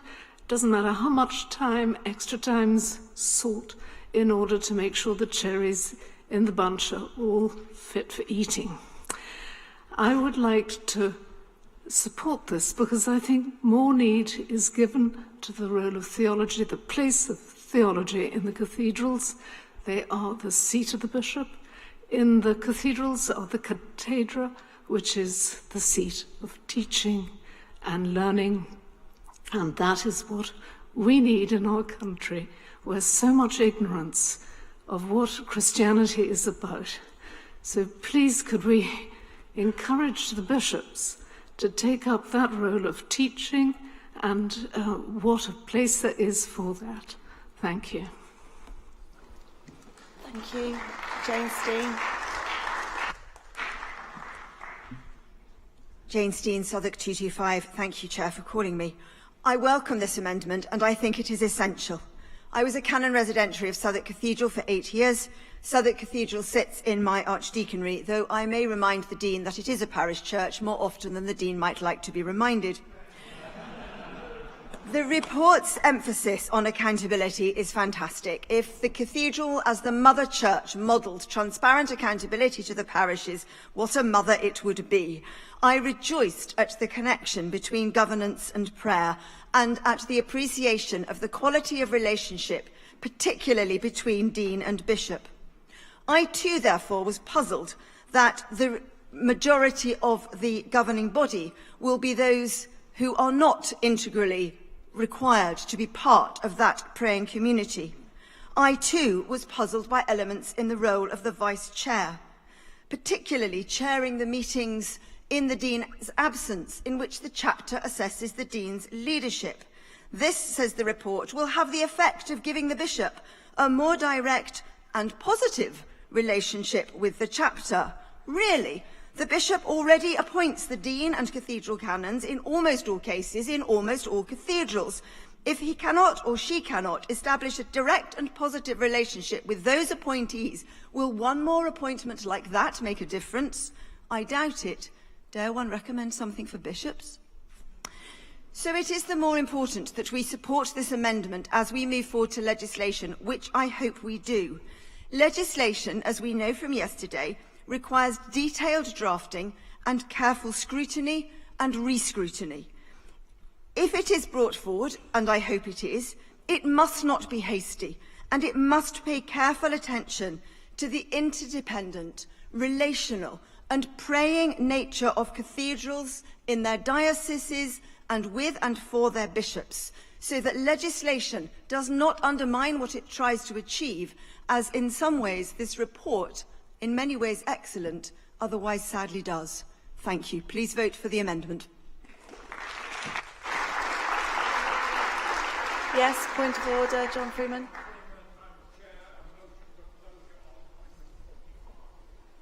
Thank you, John. That has my consent. Does it have the consent of Synod? All those in favour, please show. Thank you. Those against, please show. That is clearly carried. So we move to vote on the amendment, item 45. All those in favour, please show. All those against, please show. That is carried. Item 45 is carried. We're able now to resume debate on item 29 as amended by item 45. Report of the Cathedrals Working Group. There is now a 3-minute speech limit. Please note. I invite Pete Wilcox, the Bishop of Sheffield, to make a maiden speech, followed by Carl Hughes. Thank you. Pete Wilcox, Sheffield 37. Thank you for calling me Chair. For the past 12 months, I've been the statutory visitor to Sheffield Cathedral, but before that I served for 11 years as the member of a cathedral chapter, for 5 years as Dean of Liverpool, and for 6 years before that as a residentiary canon at Lichfield Cathedral. The two situations were very different. Lichfield Cathedral is one of the oldest in the country, Liverpool Cathedral one of the newest. Lichfield Cathedral, one of the smallest in the country. Liverpool Cathedral, by a distance, the biggest. Lichfield Cathedral, the mother church of one of the most geographically extensive dioceses in the country. Liverpool Cathedral, of one of the more compact. Lichfield itself, though a city, feels to a visitor like a quintessentially English medieval market town. Liverpool, a modern and increasingly multicultural metropolis, a European city break destination. But one thing was constant.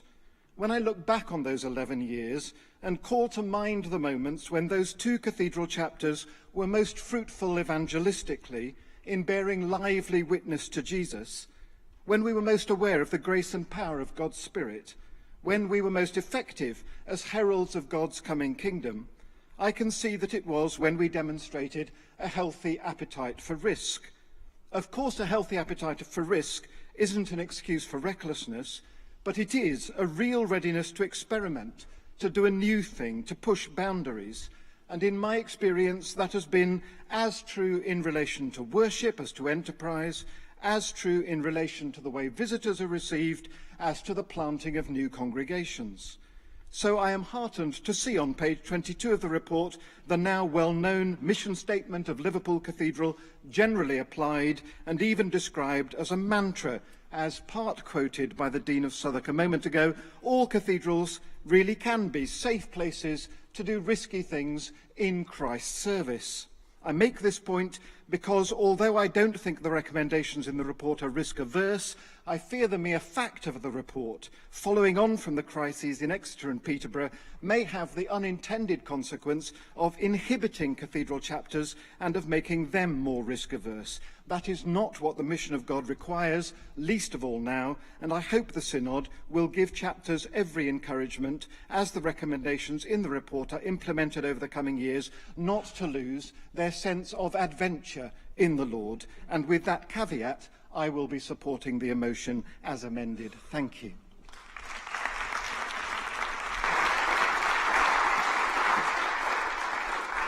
After Carl Hughes, I invite Paul Vatigan to make a maiden speech, and then Priscilla Wright, please. Carl Hughes, 413 Southwark. Thank you, Madam Chairman, for calling me to speak. And I'm coming to speak to this motion as one of the members of the Cathedrals working group. I became involved with some of the challenges which our cathedrals are facing when I was asked to undertake an initial review of the financial condition of Peterborough Cathedral in 2016. Thereafter, I led a small team which worked with Bishop Donald on his formal visitation of the cathedral. Over the past 2 years, I have become more and more passionate about the work and mission of our cathedrals, and indeed the opportunity that they provide for proclaiming the gospel of our Lord Jesus Christ. Their survival and flourishing are vital, not just for the health of the Church, but for the health and for the spiritual health of our nation. And to ensure that flourishing, cathedrals do need good governance, good management, good people, strong safeguarding procedures, and my own favourite subject, strong financial management and control. Cathedral chapters are stewards of this heritage for future generations. However, to do this, cathedrals do need the right operational and financial skills and knowledge. They do need good governance and management frameworks with appropriate checks and balances, in which people can place their trust and have confidence, whether as worshippers, funders, or as visitors. Ultimately, this is the reason why we have recommended that cathedrals come under the regulatory remit of the Charity Commission. However, all the regulation and cathedral measures in the world can never ensure that you have the right people in the right place with the right responsibilities doing the right roles. Besides being particularly engaged in our recommendations concerning refreshing cathedral governance and distinguishing it from management, I particularly focused on the need for strong financial management and controls, including ensuring that chapters receive timely, up-to-date and robust financial information.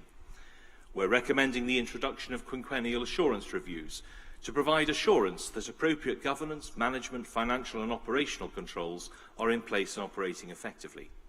Chapters need to know the risks that they're facing, the scale of the financial commitments they're taking on, and the impact of the investment decisions they are making. So we've recommended that the new Finance, Risk and Audit Committee must report into Chapter, and that the chair of the committee must sit on Chapter and play a part in the governance of the cathedral. And we're also calling for clear budgets, good financial reporting and robust external audits. Returning to what Deborah McIsaac was saying before, I would like to say that notwithstanding the piece in the Daily Mail last Friday, we have not said that the Church of England may be forced to sell one or more of its ancient cathedrals because of their overwhelming debts. However, we have made a number of recommendations concerning how the National Church funds cathedrals, and we also think that the Church at a national level should start talking more boldly to government about seeking state funding to preserve these amazing institutions whose duties of care and cultural importance go far beyond their congregations and members of the Church of England. These are national assets and part of our national heritage. Thank you.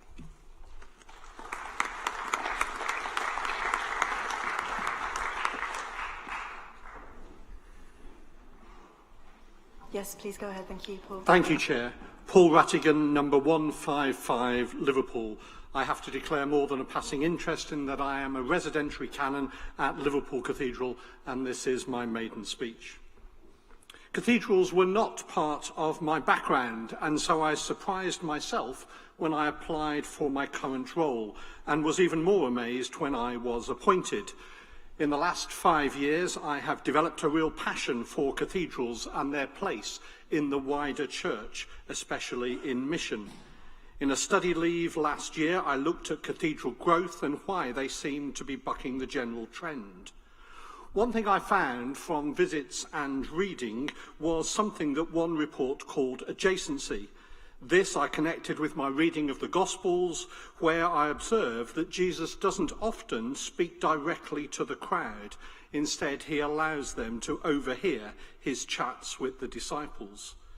Cathedrals are able to do this overhearing or adjacency through many different ways, but two especially, heritage and choral tradition.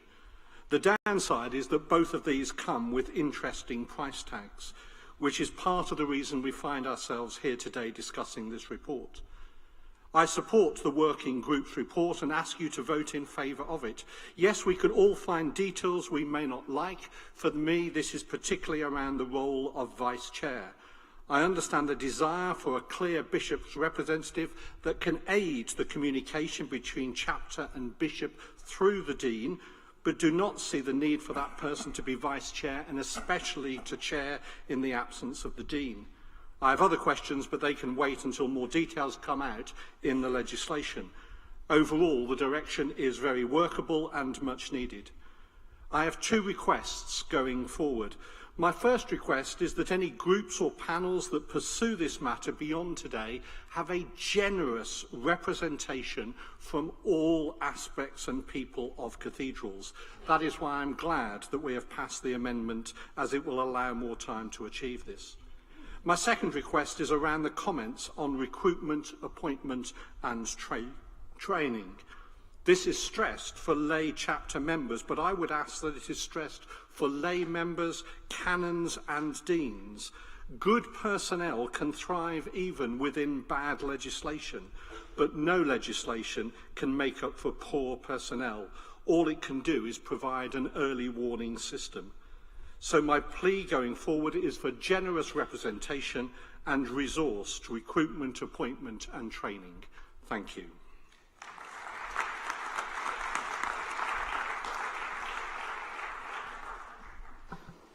After Priscilla has spoken, I invite Peter Collier to speak, please. Thank you. Priscilla White, Birmingham, 65. I declare an interest as an honorary canon of Birmingham Cathedral. The strapline of our cathedral is the church that became a cathedral in the town that became a city. St Philip's Cathedral is a parish church cathedral, not a rich foundation in comparison with some, in a diocese with limited financial resources. And I would like to make three very quick points in response to the report, but would very much encourage us all to support the motion as amended. Every cathedral has its own unique identity.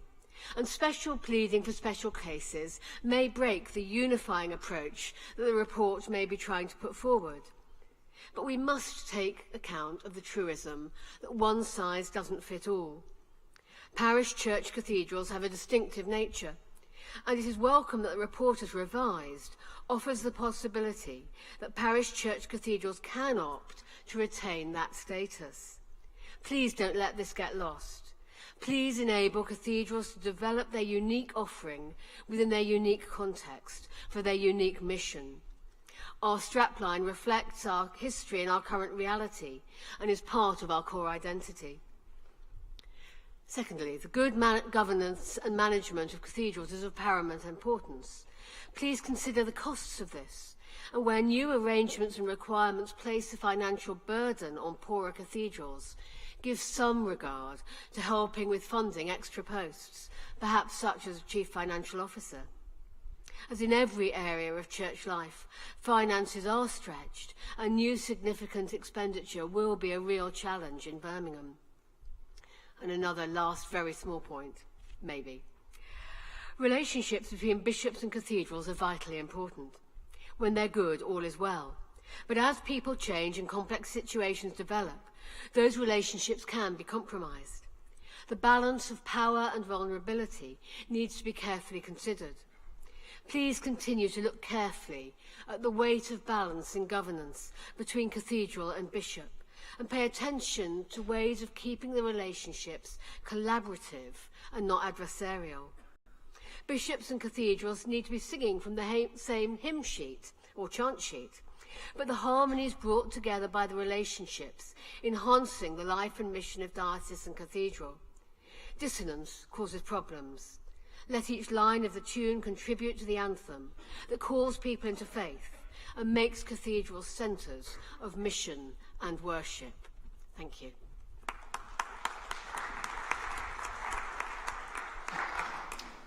After Peter Collier, Tim Fleming for a maiden speech. Thank you.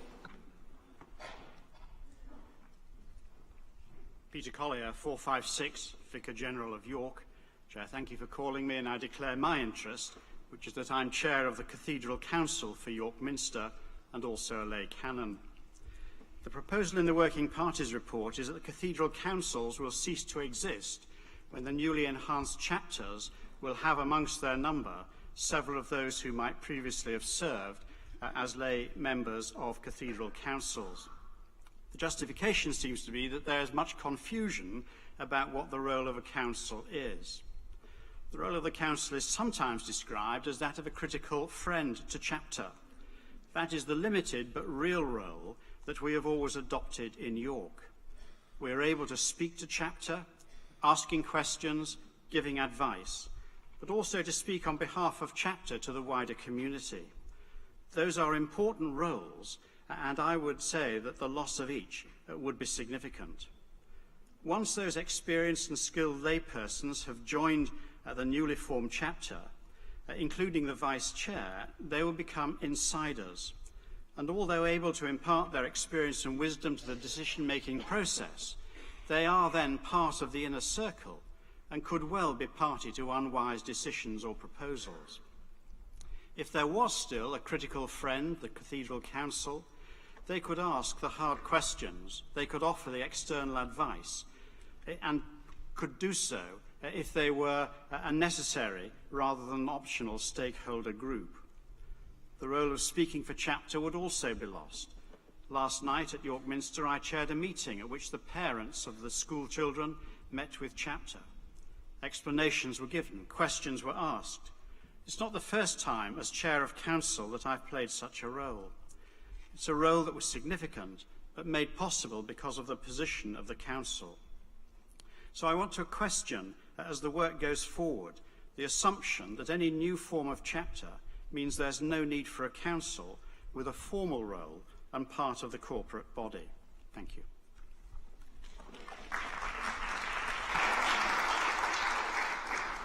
Thank you. After Tim Fleming, Anne Daughtry, please. Thank you.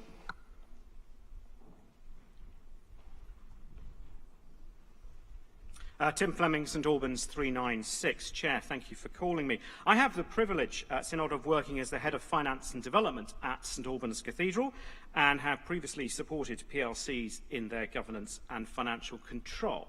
So, a conflict, I guess, an interest, call it what you will have to be the judge as to whether what I say is relevant. So I absolutely welcome this report, but we do need to implement it with care, be pragmatic and work with cathedrals. And it's excellent that we've heard from Eve Paul today that it sounds like that will be the case, and I warmly welcome that. Yesterday, we supported flexibility in individual contexts.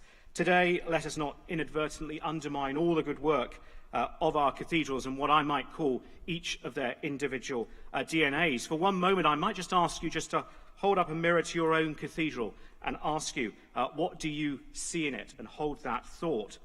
A lot is made in the report differentiating between executive and non-executive roles, and this is good. But let us remember, a good chapter is one with the right people at the right time, with the right breadth of skills, balancing support and challenge, and critically, with the right level of personal engagement with the cathedral's growth and mission. A tick-box approach, if that is how we implement this report, really won't work. For many cathedrals, including St Albans, this means congregational representation. For others, I might suggest it could be different stakeholders. Lose this connection, and we run the risk of damaging not only financial growth, but missional growth as well. Now, I would say this, wouldn't I, but for many cathedral contexts, I would commend going even further than the report suggests and commend a lay majority on chapters, as we have in St Albans. Some specific pointers on the recommendations for the new cathedral support group. The conversations that we will have on cathedral funding need to be accelerated. It's great to hear they're starting, but let's not delay. A watch out on regional appointment lists. These can so often become the preserve of like-minded people. I would encourage us to think about discernment rather than such a case, particularly discernment with young people. And whilst there is a lot in relation to financial process and a lot of good stuff, perhaps we need to make sure that we also leave finance teams the space and judgment to be able to concentrate on financial growth and sustainability. So, Synod, in implementing this report, let's not unnecessarily constrain our deans. Let's continue to do the risky things. Let's not constrain staff, and let's keep any legislative change as light as touch as possible. And when we look in that mirror that I asked you to do so, let's make sure that what we see in a reflection is something that inspires us. Thank you.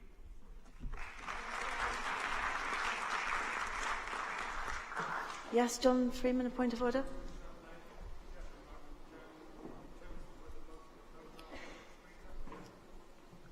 Not just at the moment, thank you. After Anne Daughtry has spoken, Jamie Harrison, thank you. Diocese of Leeds, 134. Thank you, Chair, for calling me to speak in this debate. I've been associated with cathedrals as an honorary canon and as a member of a bishop's staff meeting where deans have been close colleagues for the last 12 years, first in Manchester, then in Wakefield, and more recently in the cathedrals of the Diocese of Leeds. I've consulted with the deans of Bradford and Ripon in preparing this speech. Overall, in my view, the proposals in this report are a quantum leap forward, and I am not only content with it, but enthusiastic about much of it. The report gives much-needed clarity on a number of issues. There is a good section on the ecclesiology of cathedrals, including Rowan Williams' comment on cathedrals supporting the bishop in his or her role of representing the gathering Christ. And some real practical issues are addressed, such as the relationship between deans and residentiary canons and the responsibilities of all members of chapter as trustees. However, there are also for me two concerns. This report is rightly aimed at taking cathedrals to the next level, But as some of our cathedrals juggle with finding the capacity to do with what they are already doing, this plan will not succeed unless there is also investment to help them make it happen. At Synod, we heard at the Fringe meeting from Eve about the Cathedrals support group, which will be offered as a support, but I also worry about whether cathedrals themselves will have the capacity to do all that they need to do internally to make this work. Many of our smaller cathedrals do not currently have even full-time directors of operations or chief finance officers. The senior executive team proposed will need investment. Our smaller cathedrals want to reach out to the aspirations of this report, but without proper resource, there is a fear that it may not happen as quickly or as effectively as hoped. Secondly, I have a concern about the respective roles of the Dean and Vice Chair. The latter role is presumably an attempt, in the light of dioceses where things have gone wrong, to hold the Dean to account. That is understandable, but in my view, the Dean must continue to be, whilst also being accountable, both the Chief Executive Officer and the Chair of Chapter. A cathedral is a praying church community led by a Dean. Nothing else looks or feels right, in my view. As for the appointment of a Vice Chair, yes, if people of the highest calibre can be found to serve, both the deans I have talked with would welcome working with an able person in this position, but not if he or she becomes a barrier to direct and effective communication between the Dean and the Bishop, which is crucial. The essential problem in those dioceses where things went wrong was that that relationship was not there. I hope that we can maintain the good relationship with the Bishop all the time. Thank you. After Jamie Harrison has spoken, the Bishop of Lynn, Jonathan Merrick and Simon Taylor. Thank you. Durham 299 and a lay canon of Durham Cathedral. Being a lay canon and going to cathedral morning worship and evening worship most weeks with the wonderful canon professor Simon Oliver, I've learnt a lot about ecclesiology and about the nature of cathedrals. On page 25 of the report, he's quoted in this way. He says, "The people of God invite the bishop's oversight in the gift of the cathedral." And I want to think about the people of God and the wonderful gift of cathedrals. Of course, the people of God are all of us ordained and lay. The people of the diocese wish the cathedral well, as we all do, and want it to flourish wherever we are. The laity see the cathedral as a gift, but also want to engage with it, to be challenged by it, a place to pray, a place to celebrate, a place to grow, and a place to be taught. And that's been my experience of many cathedrals across England. Yet when I look back to when we debated the cathedrals measure in 1998 and 1999, I was struck at the difficulty we had as lay people of getting through the door to be involved in the cathedral's governance and leadership. It was touch and go whether we would have lay people on cathedral chapters, and I'm not quite sure how well received cathedral councils were universally. And now, of course, we celebrate those councils, even though they seem a little bit under threat. And it was a delight to hear Peter Collier's speech, pointing out the value that he and his council bring in this context of York. So I do want to say to those who wonder about this report, let's celebrate it, but also challenge it and question it, as we've heard already from others in the debate, not least the Dean of St. Paul's. I want the governance to be the very best, the leadership to be the very best, and lay people can be involved in that. I note also questions around the vice chair role, which of course can be lay or ordained, but it needs to be right.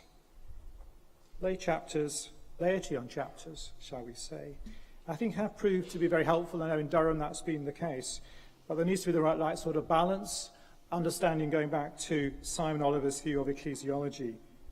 So I trust we can work together on this, that we can learn to trust one another as we develop with this extra time helpfully brought in the amendment, and that particular laity can be supportive and prayerful, not least in this chamber. I know the great Ruth Etchells, who was my mentor in studying things, also so much often said, her place in the Synod as a layperson was to pray in the Synod debates, and I think we can learn from that. Thank you.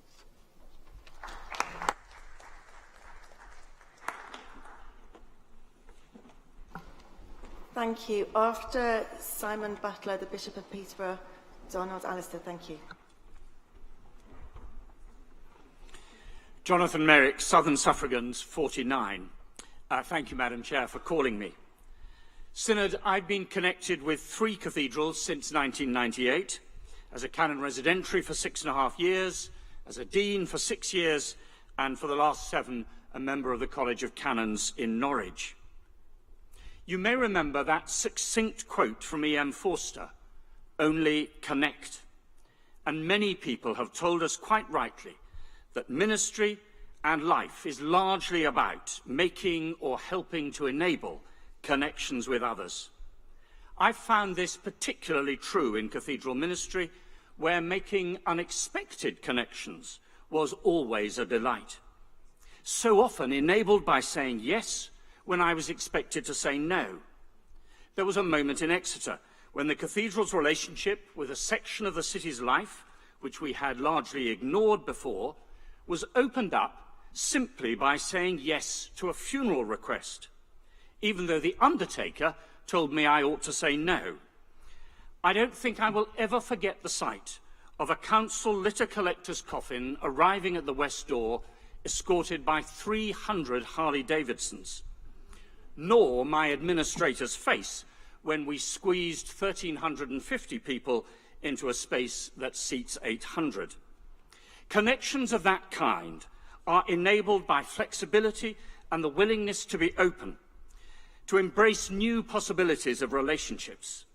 And Synod, just as we are now called to embrace the possibilities inherent in these proposals, so I urge those responsible for implementing them, either on the ground or in the framing of legislation, not to lose sight of 2 things: the need for flexibility and openness. Getting governance structures, accountability, and financial oversight right, of course, are important to do. But they only will be right if they allow and encourage all those who deliver a cathedral's ministry of enabling connections to retain flexibility and openness. And secondly, they really must prioritize connectedness of relationships, direct relationships between dean and bishop, dean and residentiaries, bishop and chapter, dean and cathedral council chairman or vice chair of chapter, if that's the route we go down, chapter and the cathedral community, which of course is itself a collection of many different communities, city, county, diocese. It's only as these range of peoples connect with each other and, of course, pray together, as we've been urged many times, that proper, life-enhancing and therefore missional community can flourish. Fellow bishops, perhaps we should ask ourselves, do I pray with the cathedral often enough? Everybody needs to feel connected with each other. Governance structures should help that process. Please make sure that what we put in place for cathedrals over the next year helps and enhances the whole range of cathedral relationships. Thank you. Thank you, Bishop Jonathan. So after Simon Butler, Bishop Donald, thank you. Simon Taylor, Derby 103. Thank you for calling me and promoting me, Chair. I declare my interest as Canon Chancellor at Derby Cathedral, a residentiary canon, a member of chapter, and a diocesan canon, working in and around the diocese, bringing cathedral to the diocese and diocese to the cathedral. I'd like to pay tribute to the Cathedral's working group for a comprehensive and really well thought through piece of work. Thank you. The chapter at Derby Cathedral have talked about this report extensively. We welcome it broadly, and it has occasioned some very good conversations amongst ourselves. At the heart of the report is that clarity around governance and management. And in other discussions over this group of sessions, we've been concerned about how we hold those in authority to account, both individuals, roles, and corporate bodies. There is a danger that we as a church prioritise leadership at the expense of governance. But good governance does not come from the gifts of any one individual.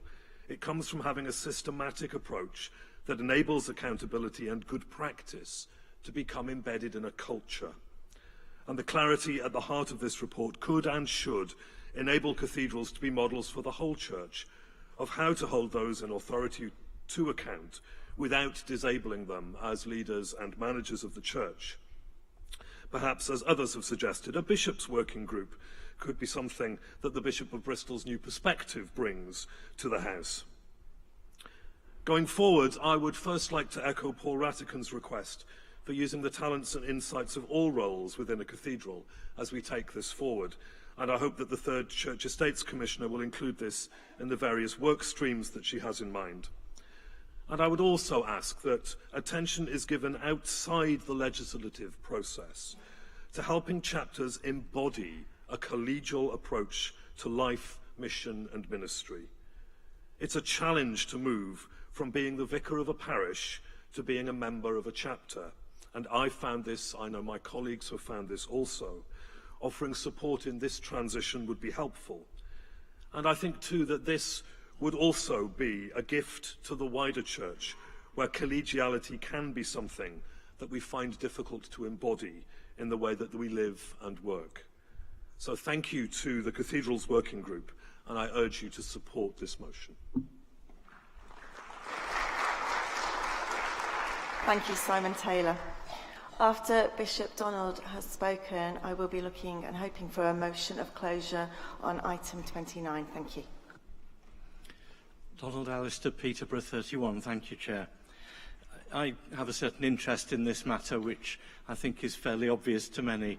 I was for over 7 years a member of the College of Canons of Chester as Archdeacon there, and for the last 8 and a bit years I've been in Peterborough, closely involved with the cathedral, a place I love very much. I attend the early morning office and Eucharist every day that I'm in Peterborough, and those are a very important part of my life. I know other bishops, not all are privileged to live next to the cathedral, but I know many who can do so.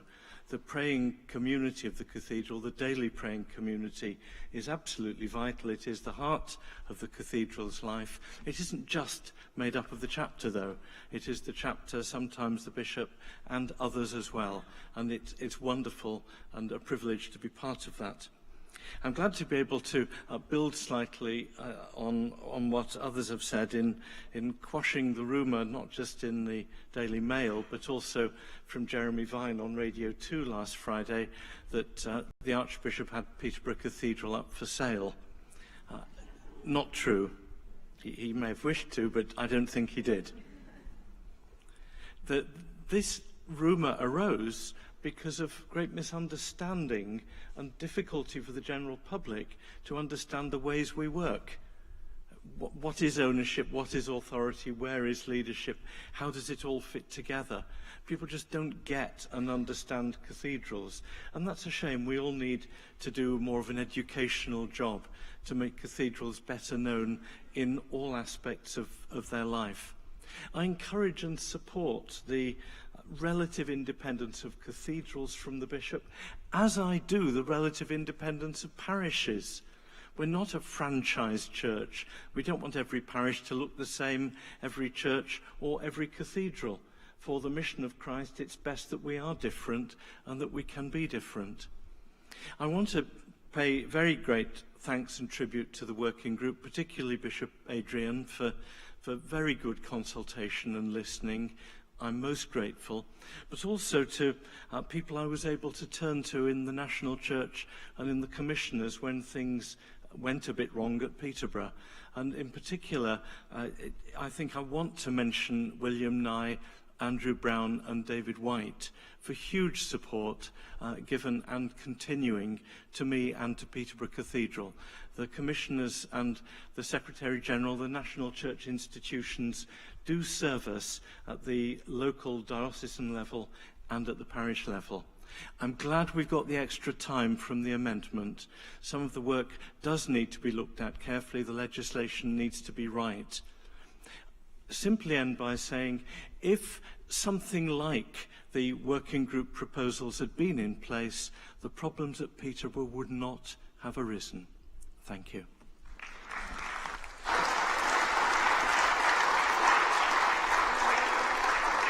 Yes, John Freeman, a point of order. Yes, that's great timing now. Thank you, John. That has my consent. Does it have the consent of Synod? All those in favour, please show. Thank you. Those against, please show. That is carried. I invite the Bishop of Worcester to respond to the debate. You have up to 8 minutes. Thank you.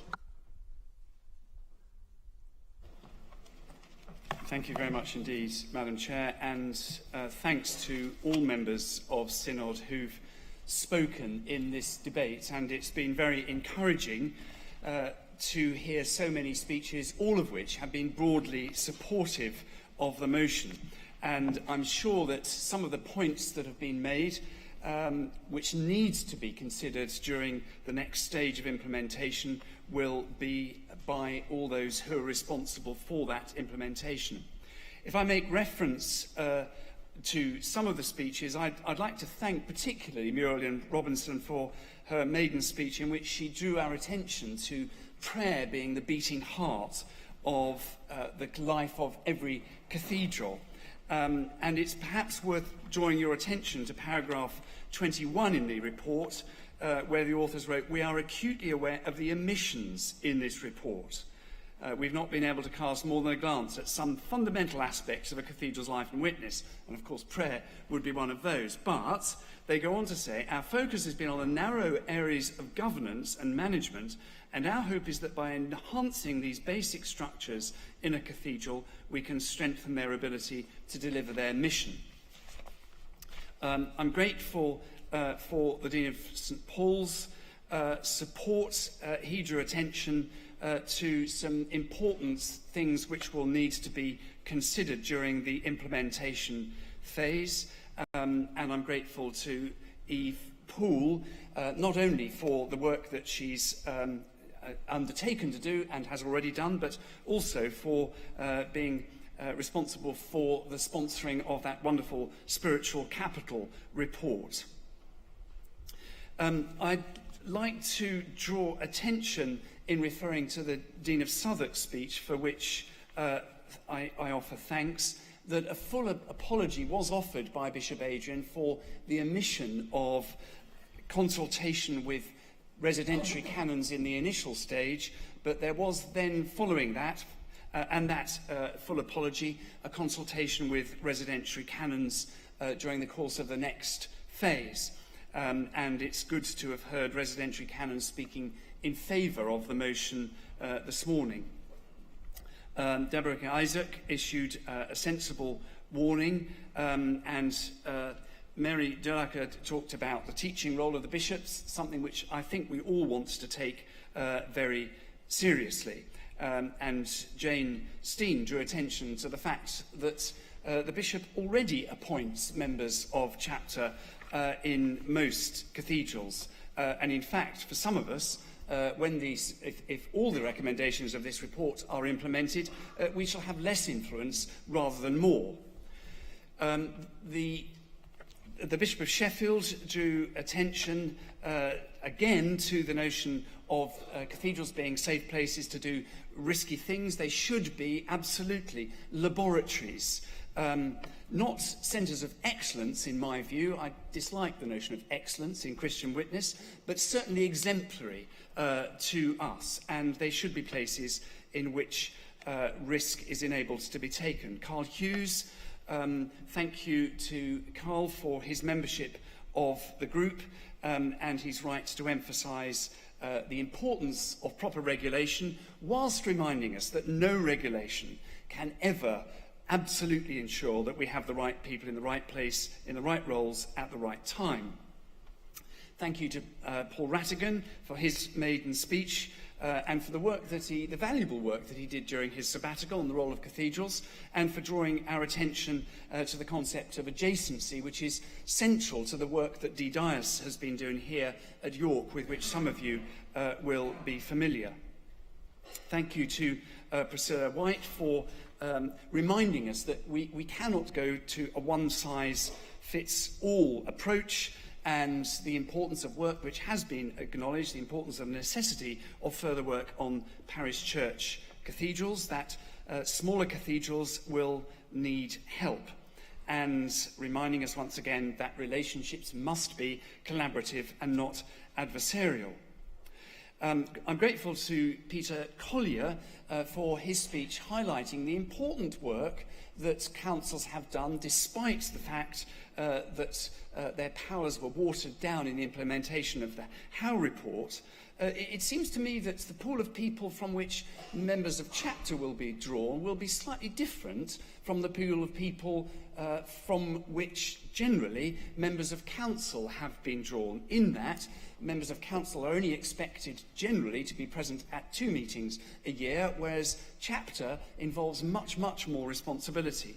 And as has already been said, the sort of stakeholder group which already is very supportive in many cathedrals, it is possible for that to carry on, though it won't have a legislative role. I'm grateful to Tim Fleming for his reminder to us that we must implement with care, and I'm grateful for Anne Daughtry for her enthusiastic acceptance of this report, but once again drawing our attention to the importance of help for smaller cathedrals. Jamie Harrison, thank you for drawing our attention to Professor Simon Oliver's wonderful work and the notion of the cathedral being a wonderful gift. Grateful to Bishop Jonathan for his emphasis on the importance of relationships, which are core to our discipleship as Christians. Our ministry relationship, good relationship, must be at the heart of everything. There must, of course, be flexibility and openness in the implementation of the report. Simon Taylor, thank you for drawing our attention to the importance of including all sorts of people who are concerned with and have an interest in cathedrals in implementing the report. And thank you to Bishop Donald for drawing attention to the appropriate distance between bishop and cathedral, which it seems to me will not be threatened by this particular report if it's implemented, because chapters, as I emphasised in my initial remarks, chapters will be responsible for the setting of cathedral policy and carrying it out. It will not be the role of the bishop. But it would be good, I think, for some bishops who would like to be able to take more of an interest in cathedrals to be able to do so by having a place in chapter now and then. The point with which Bishop Donald concluded was a very powerful one, that had this report been implemented before the troubles at Peterborough, the recent troubles, they might well not have happened.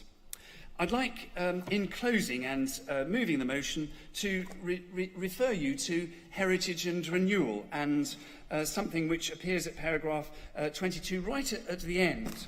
They drew attention in that report to some words about English cathedrals. They are monuments on a vast scale, very well preserved, rather austere, with huge, fantastic spaces, full of history, mystery and piety, veritable ships of the spirit, where matter has not only a use, but a meaning.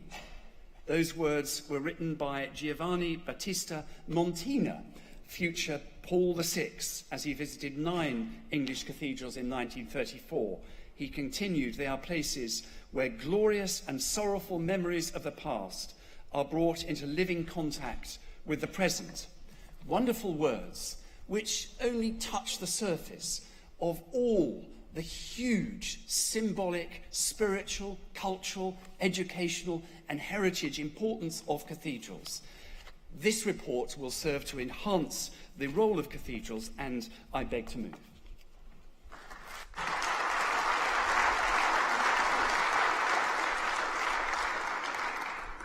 So we move to vote on item 29 as amended. All those in favour, please show. Thank you.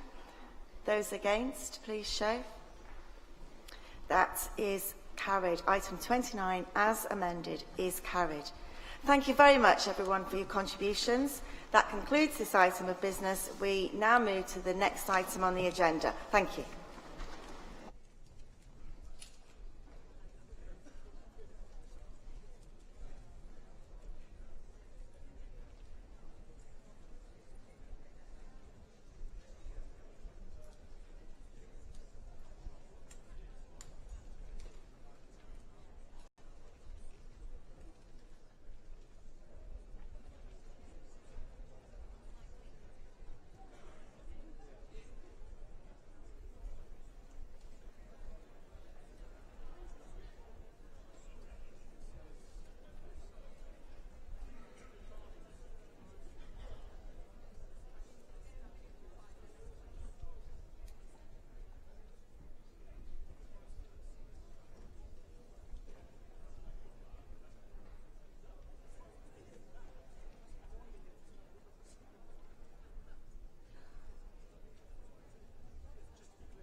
Synod, we come to consideration of the 53rd report of the Standing Orders Committee, to which the first notice paper refers. You will need GS 2102 and the first notice paper.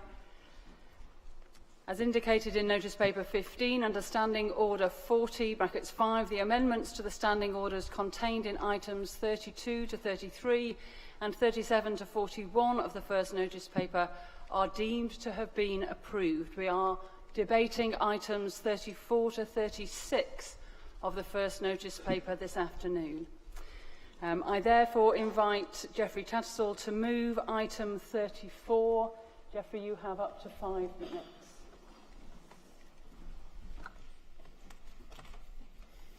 Geoffrey Tattersall, Manchester 366. I know this is what you've all been waiting for. As the chairman says, you're going to see, I think, by a miracle soon, item 34, which of course is on the first notice paper, which I'm sure you've all lost by now.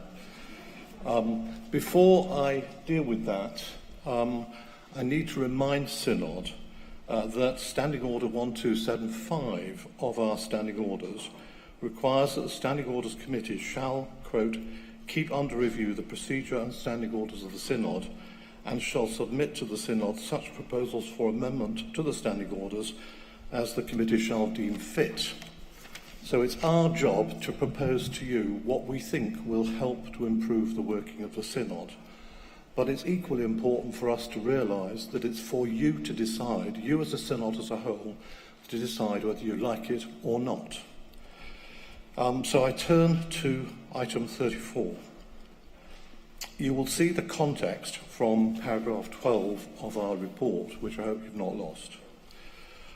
Following the July 2017 group sessions, as to which I did not attend because I was in bed, which was dreadful, the Business Committee received a lot of representations which questioned the current adequacy of the current arrangements for the moving of and debating of amendments. And this was in the context, as you can see, of the debate after the general election, a still small voice of calm. And you can see at paragraph 13 of our report the various options for the amendment of the standing orders which the Business Committee considered. And the Business Committee concluded that if an amendment was not accepted by the mover of the motion, 25 members should be required to stand or at least signify their support for a debate on the amendment to continue. They believed that that was a more orderly way to structure our business. The issue was separately considered by the Standing Order Committee, which reached the same conclusion. In particular, it did not favour the possibility of revisiting the number of members who were required to support an amendment from the current 2. Synod had clearly rejected that 10 years before when it was raised with Synod.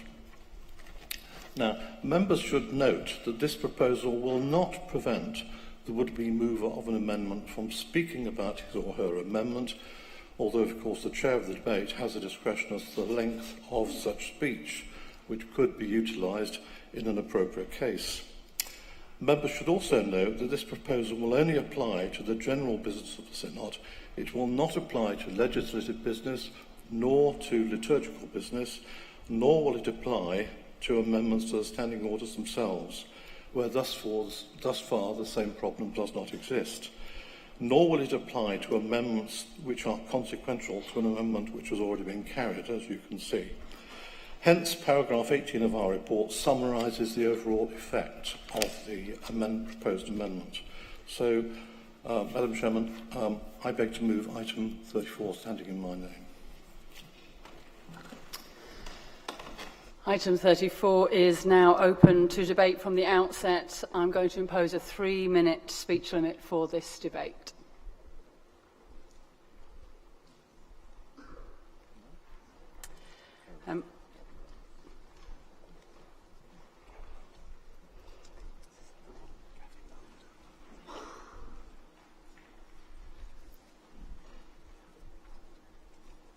Gavin Oldham, you have up to 3 minutes. Gavin Oldham, Oxford 378. And I declare an interest, having actually fielded an amendment last night, which was opposed from the mover, and which would undoubtedly, under this rule, have ceased then. It did actually effectively cease then, because there wasn't any time to hear any speeches on anything last night at all. Much to the regret, I think, of that debate, because I think we could have heard a lot more. I'm just concerned under this that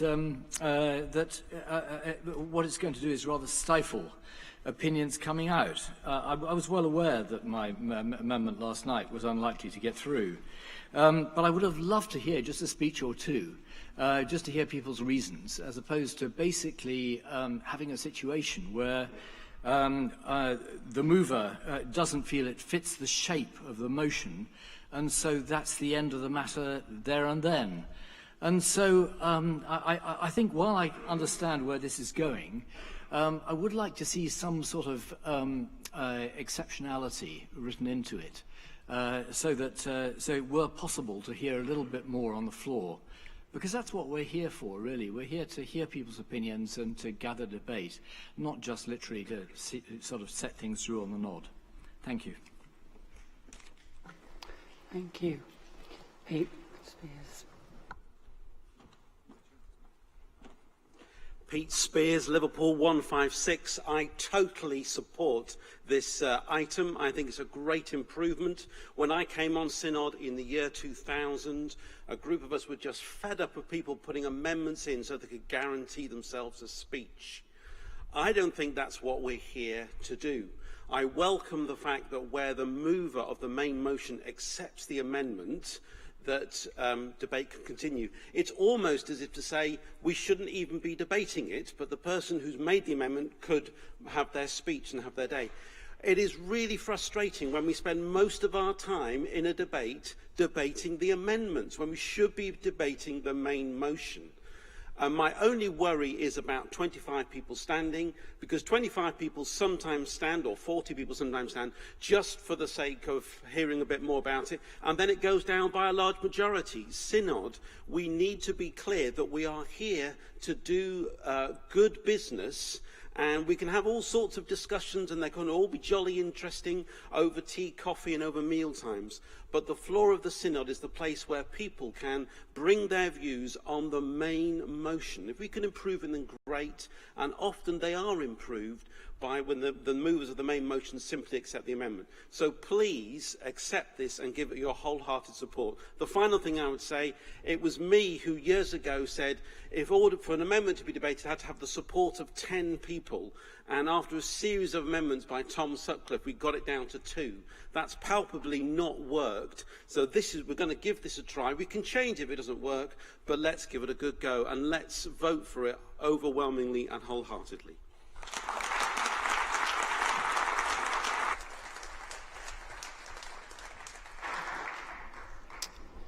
I see no one else standing, so Geoffrey, you have up to 3 minutes to reply if you need them. Well, to Mr. Spears, I simply say I was the responder to those very many motions which got it down to 2. That is why we're not revisiting it. Absolutely. As to Mr. Oldham, I say this. The mover of the motion's perfectly entitled to explain why they want to move this amendment. And really, if 25 people cannot be persuaded to stand in the absence of the mover of the main motion accepting the amendment, then really we shouldn't be debating it. We have to be a bit grown up, and we have to say to ourselves that we have to order our debates in a sensible way, and this is one way of doing it. We now move to a vote on item 34 of the first notice paper. All those in favour, please show.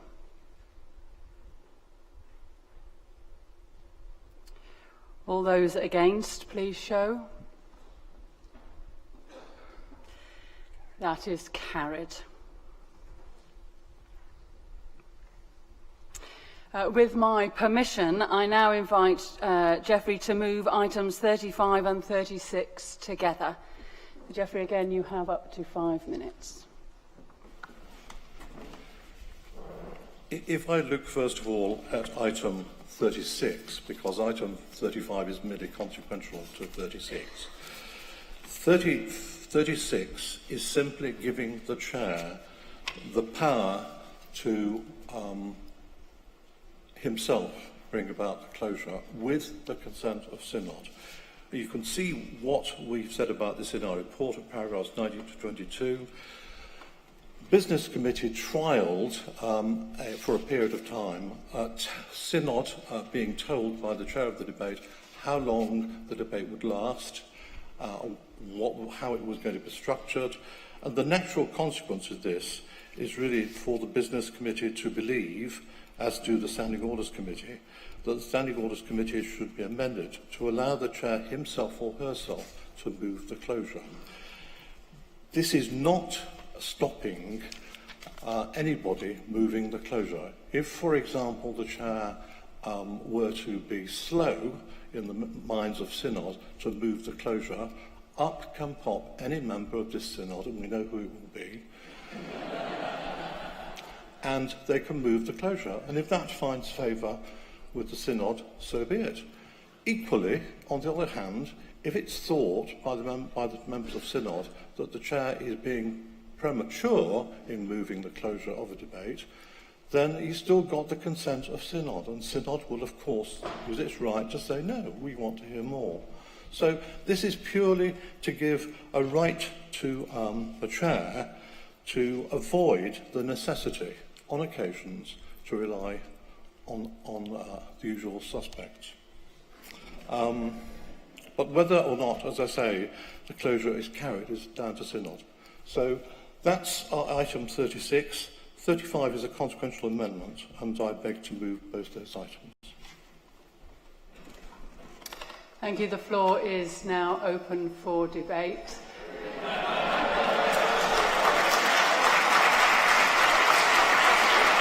I call John Freeman.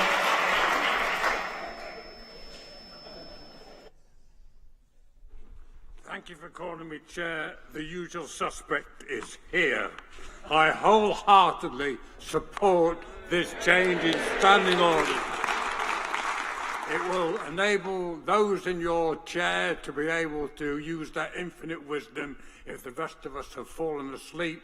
And I also extend my thanks to all those who have assisted me over the years.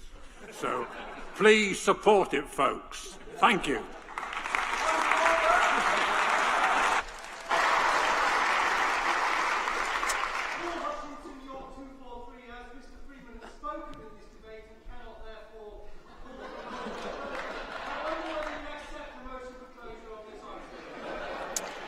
That has my permission.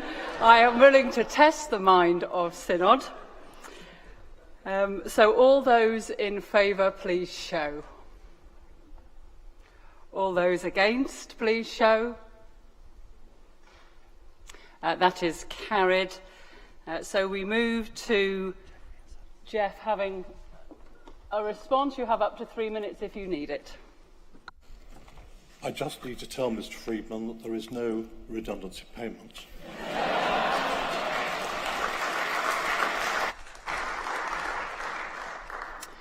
So we move to a vote on that motion covering both items 35 and 36 of the first notice paper.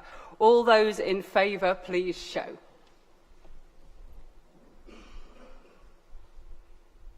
All those against, please show.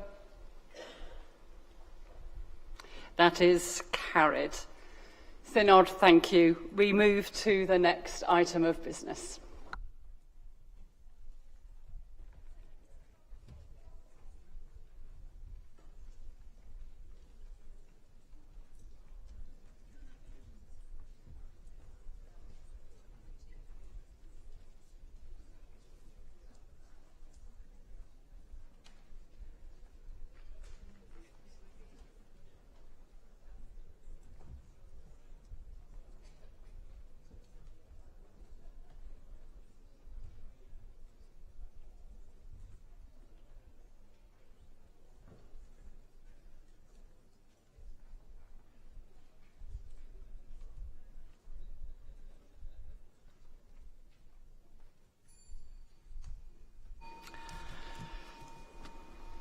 I'm very used to running pilgrimages, and when you leave the hotel and you're on the coach, I have to grab the microphone and say, have you paid your bar bill? And have you handed in your room key? And so it's a moment like this, not the bar bill, but if you haven't handed in your room key, could you please do so at the appropriate lodge?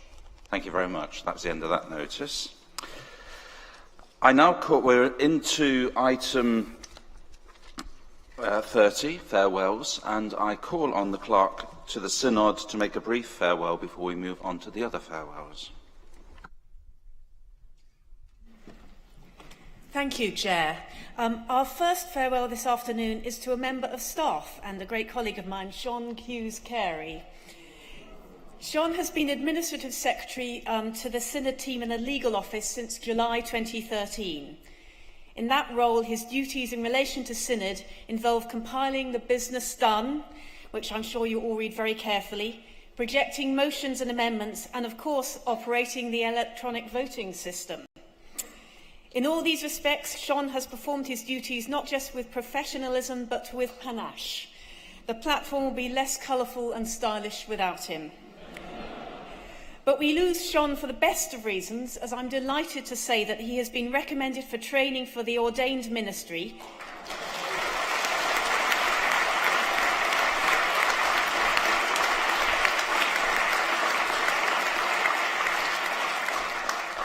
which he will begin at Westcott House in October. So we send him on his way with both our thanks for all he has done in supporting the work of Synod and our very best wishes for this exciting new departure in his life. Thank you, Sean.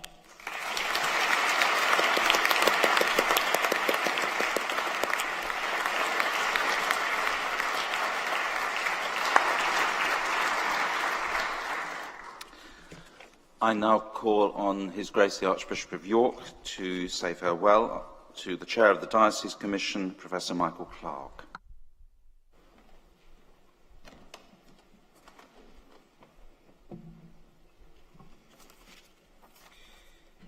Thank you, Chair. While it's indeed traditional to mark the retirement of diocesan bishops, which we will do in a few minutes, we only do so sparingly in respect of other members of Synod. but I'm in no doubt that this synod should honor the long service of one of its most distinguished lay members, Professor Mike Clark, as he stands down from this role as chair of the Dioceses Commission. Michael has served this synod for 28 years, with the exception of a short 2-year break from 1993 to 1995. In this time, he has played a very active part. He was for many years a much valued member of its panel of chairs, bringing his calm professionalism to bear on many tricky debates, most notably back in July 2010 during the debate on the revision stage of the draft Women in the Episcopate measure, when the order paper ran to 37 pages. Surely that's a record. The bewildering kaleidoscope of the amendments made it quite unclear what the outcome might be. Michael chaired the debate with consummate skill, articulating succinctly the effect of each amendment was intended to achieve so that the members could vote with understanding and confidence. Many working parties, such as Talent and Calling, the review of senior appointments chaired by Sir Joseph Peeling, also benefited from his wise counsel. Latterly, he's best known for his work with the Dioceses Commission, where he was able to bring his deep experience of local government to the service of the Church. He served as a member of the Commission from 2008 and as its chair since 2011. In this time, he played a major part in the creation of the new Diocese of Leeds, the most radical restructuring of our diocese since the 1920s. Only in February, he helped put the finishing touches to this work with the renaming of the See of Richmond as Carcassonne. Michael has been an active lay member of the Diocese of Worcester, where he has been a canon emeritus since 2010 and the chair of the Cathedral Council. It was in recognition of all he has done for the Church that Michael was awarded the Canterbury Cross by the Archbishop of Canterbury earlier this year. And in addition to his contribution to the national church, Michael is a former vice principal of the University of Birmingham and was deputy chair of the Local Government Commission and then a member of the Local Government Boundary Committee. Michael will be a very hard act to follow, but I wish him well and his well-earned respite from national church responsibilities. Our prayers go with you, so I should like Synod to express its appreciation to him in our usual way.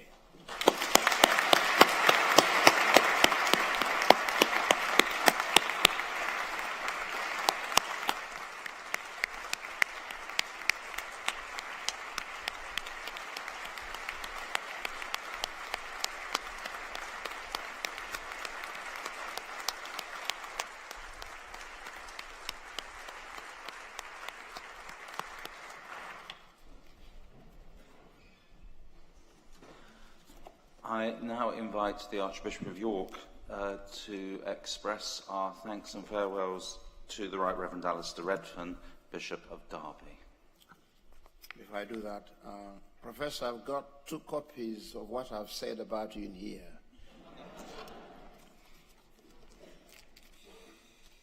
Now then, Bishop Alistair, well, I suspect you are feeling a little uncomfortable. Not because there are some dark secrets that Caroline, who is sitting over there, shared with me, but rather because you're a very private person and won't relish me talking about you, and for all of us wanting to say a very big thank you for all you've given us. There's a bit about you which doesn't really like that kind of stuff. Sorry, mate, you're going to get it. I think it is quite right that we are given the opportunity to say thank you to a very faithful disciple, a committed learner and a teacher, and a thoughtful and caring bishop who has given himself to others throughout his ministry. Now, there are many stories to tell from your ministry in various places, and anyone who has been a tutor at theological college must be in fear and trembling of all the nuggets of information your previous students might want to share about you. But don't worry, we're not going to do that, or anything like it at all. So now then, there are those who suggest that you may not be the most modern of all people, but as this photograph shows, this is not simply true.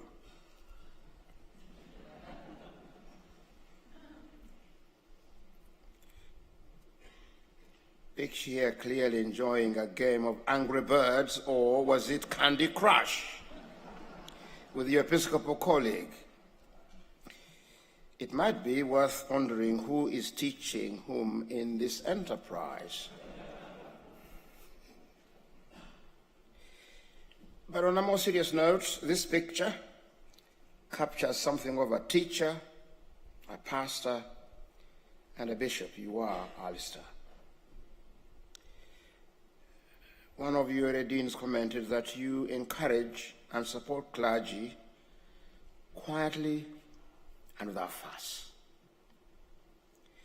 You have encouraged the clergy and laity to continue in their learning with regular quiet days, study days, an annual summer school, and indeed an annual clergy conference, all of which I know have been hugely appreciated. Alistair, you have overseen the development of new superdeaneries in the diocese, where the area deans are paid half-time in that role, with the other half of the stipend of their ministry to parish work. I understand it has been a joy to see the 8 area deans grow into their leadership roles and plan mission and ministry locally and contextually. Now, is this perhaps a new model for the Church of England?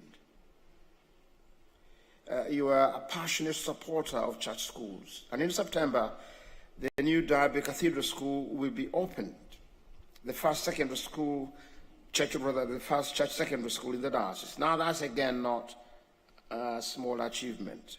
You have spoken time and time again of the mission opportunities our church schools afford, and you have built up a first-rate team and an outstanding director of education. Of course, Alistair, we all are impressed with the work you have actually done to highlight the horror of that modern slavery and the huge amount of effort you have given to leading on this area, not only for the Church of England, but also for denominations and others to ensure this matter is taken seriously.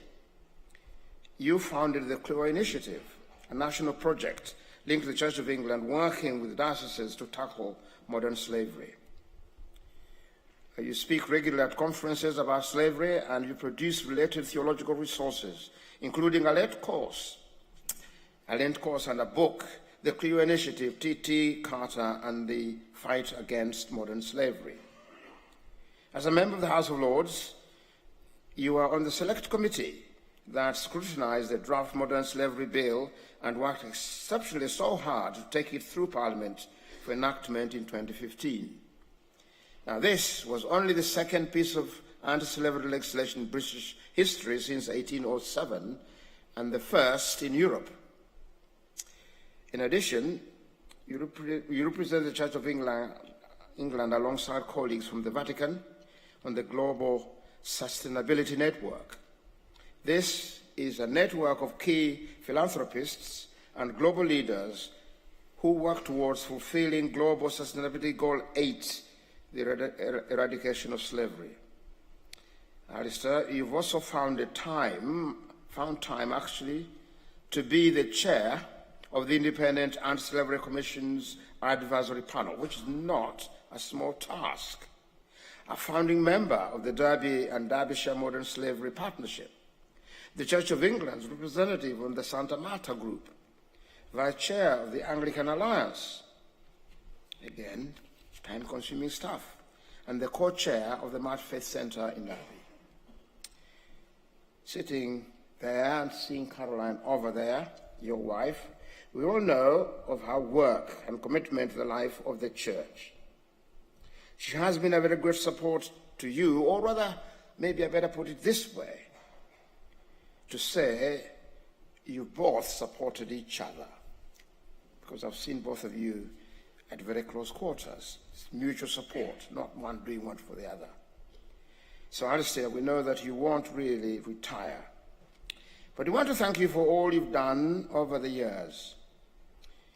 Your vast wisdom and deep spiritual leadership will be greatly missed, both in the diocese and in the life of the Church of England. I certainly will miss your word of encouragement, where you've always come to me and just encouraged me. Very exceptional gift and quality. So, my dear brother in Christ, thank you, and God bless you, and may you and Caroline continue to mutually support each other. Thank you.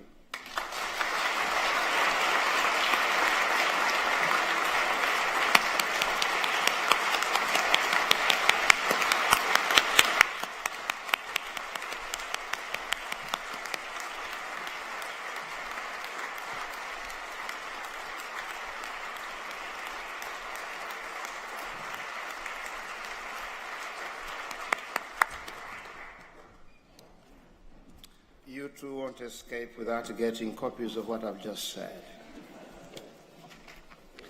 Thank you. That concludes this item of business. We now move to the final item, the prorogation of this group of sessions.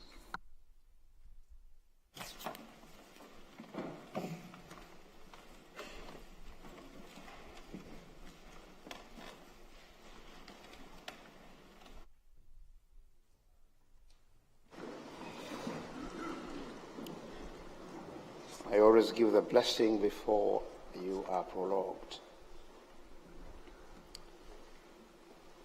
Thanksgiving to Father, Son, Spirit, for the guidance of that Spirit in our deliberations, our conversations, our fellowship, eating and working together.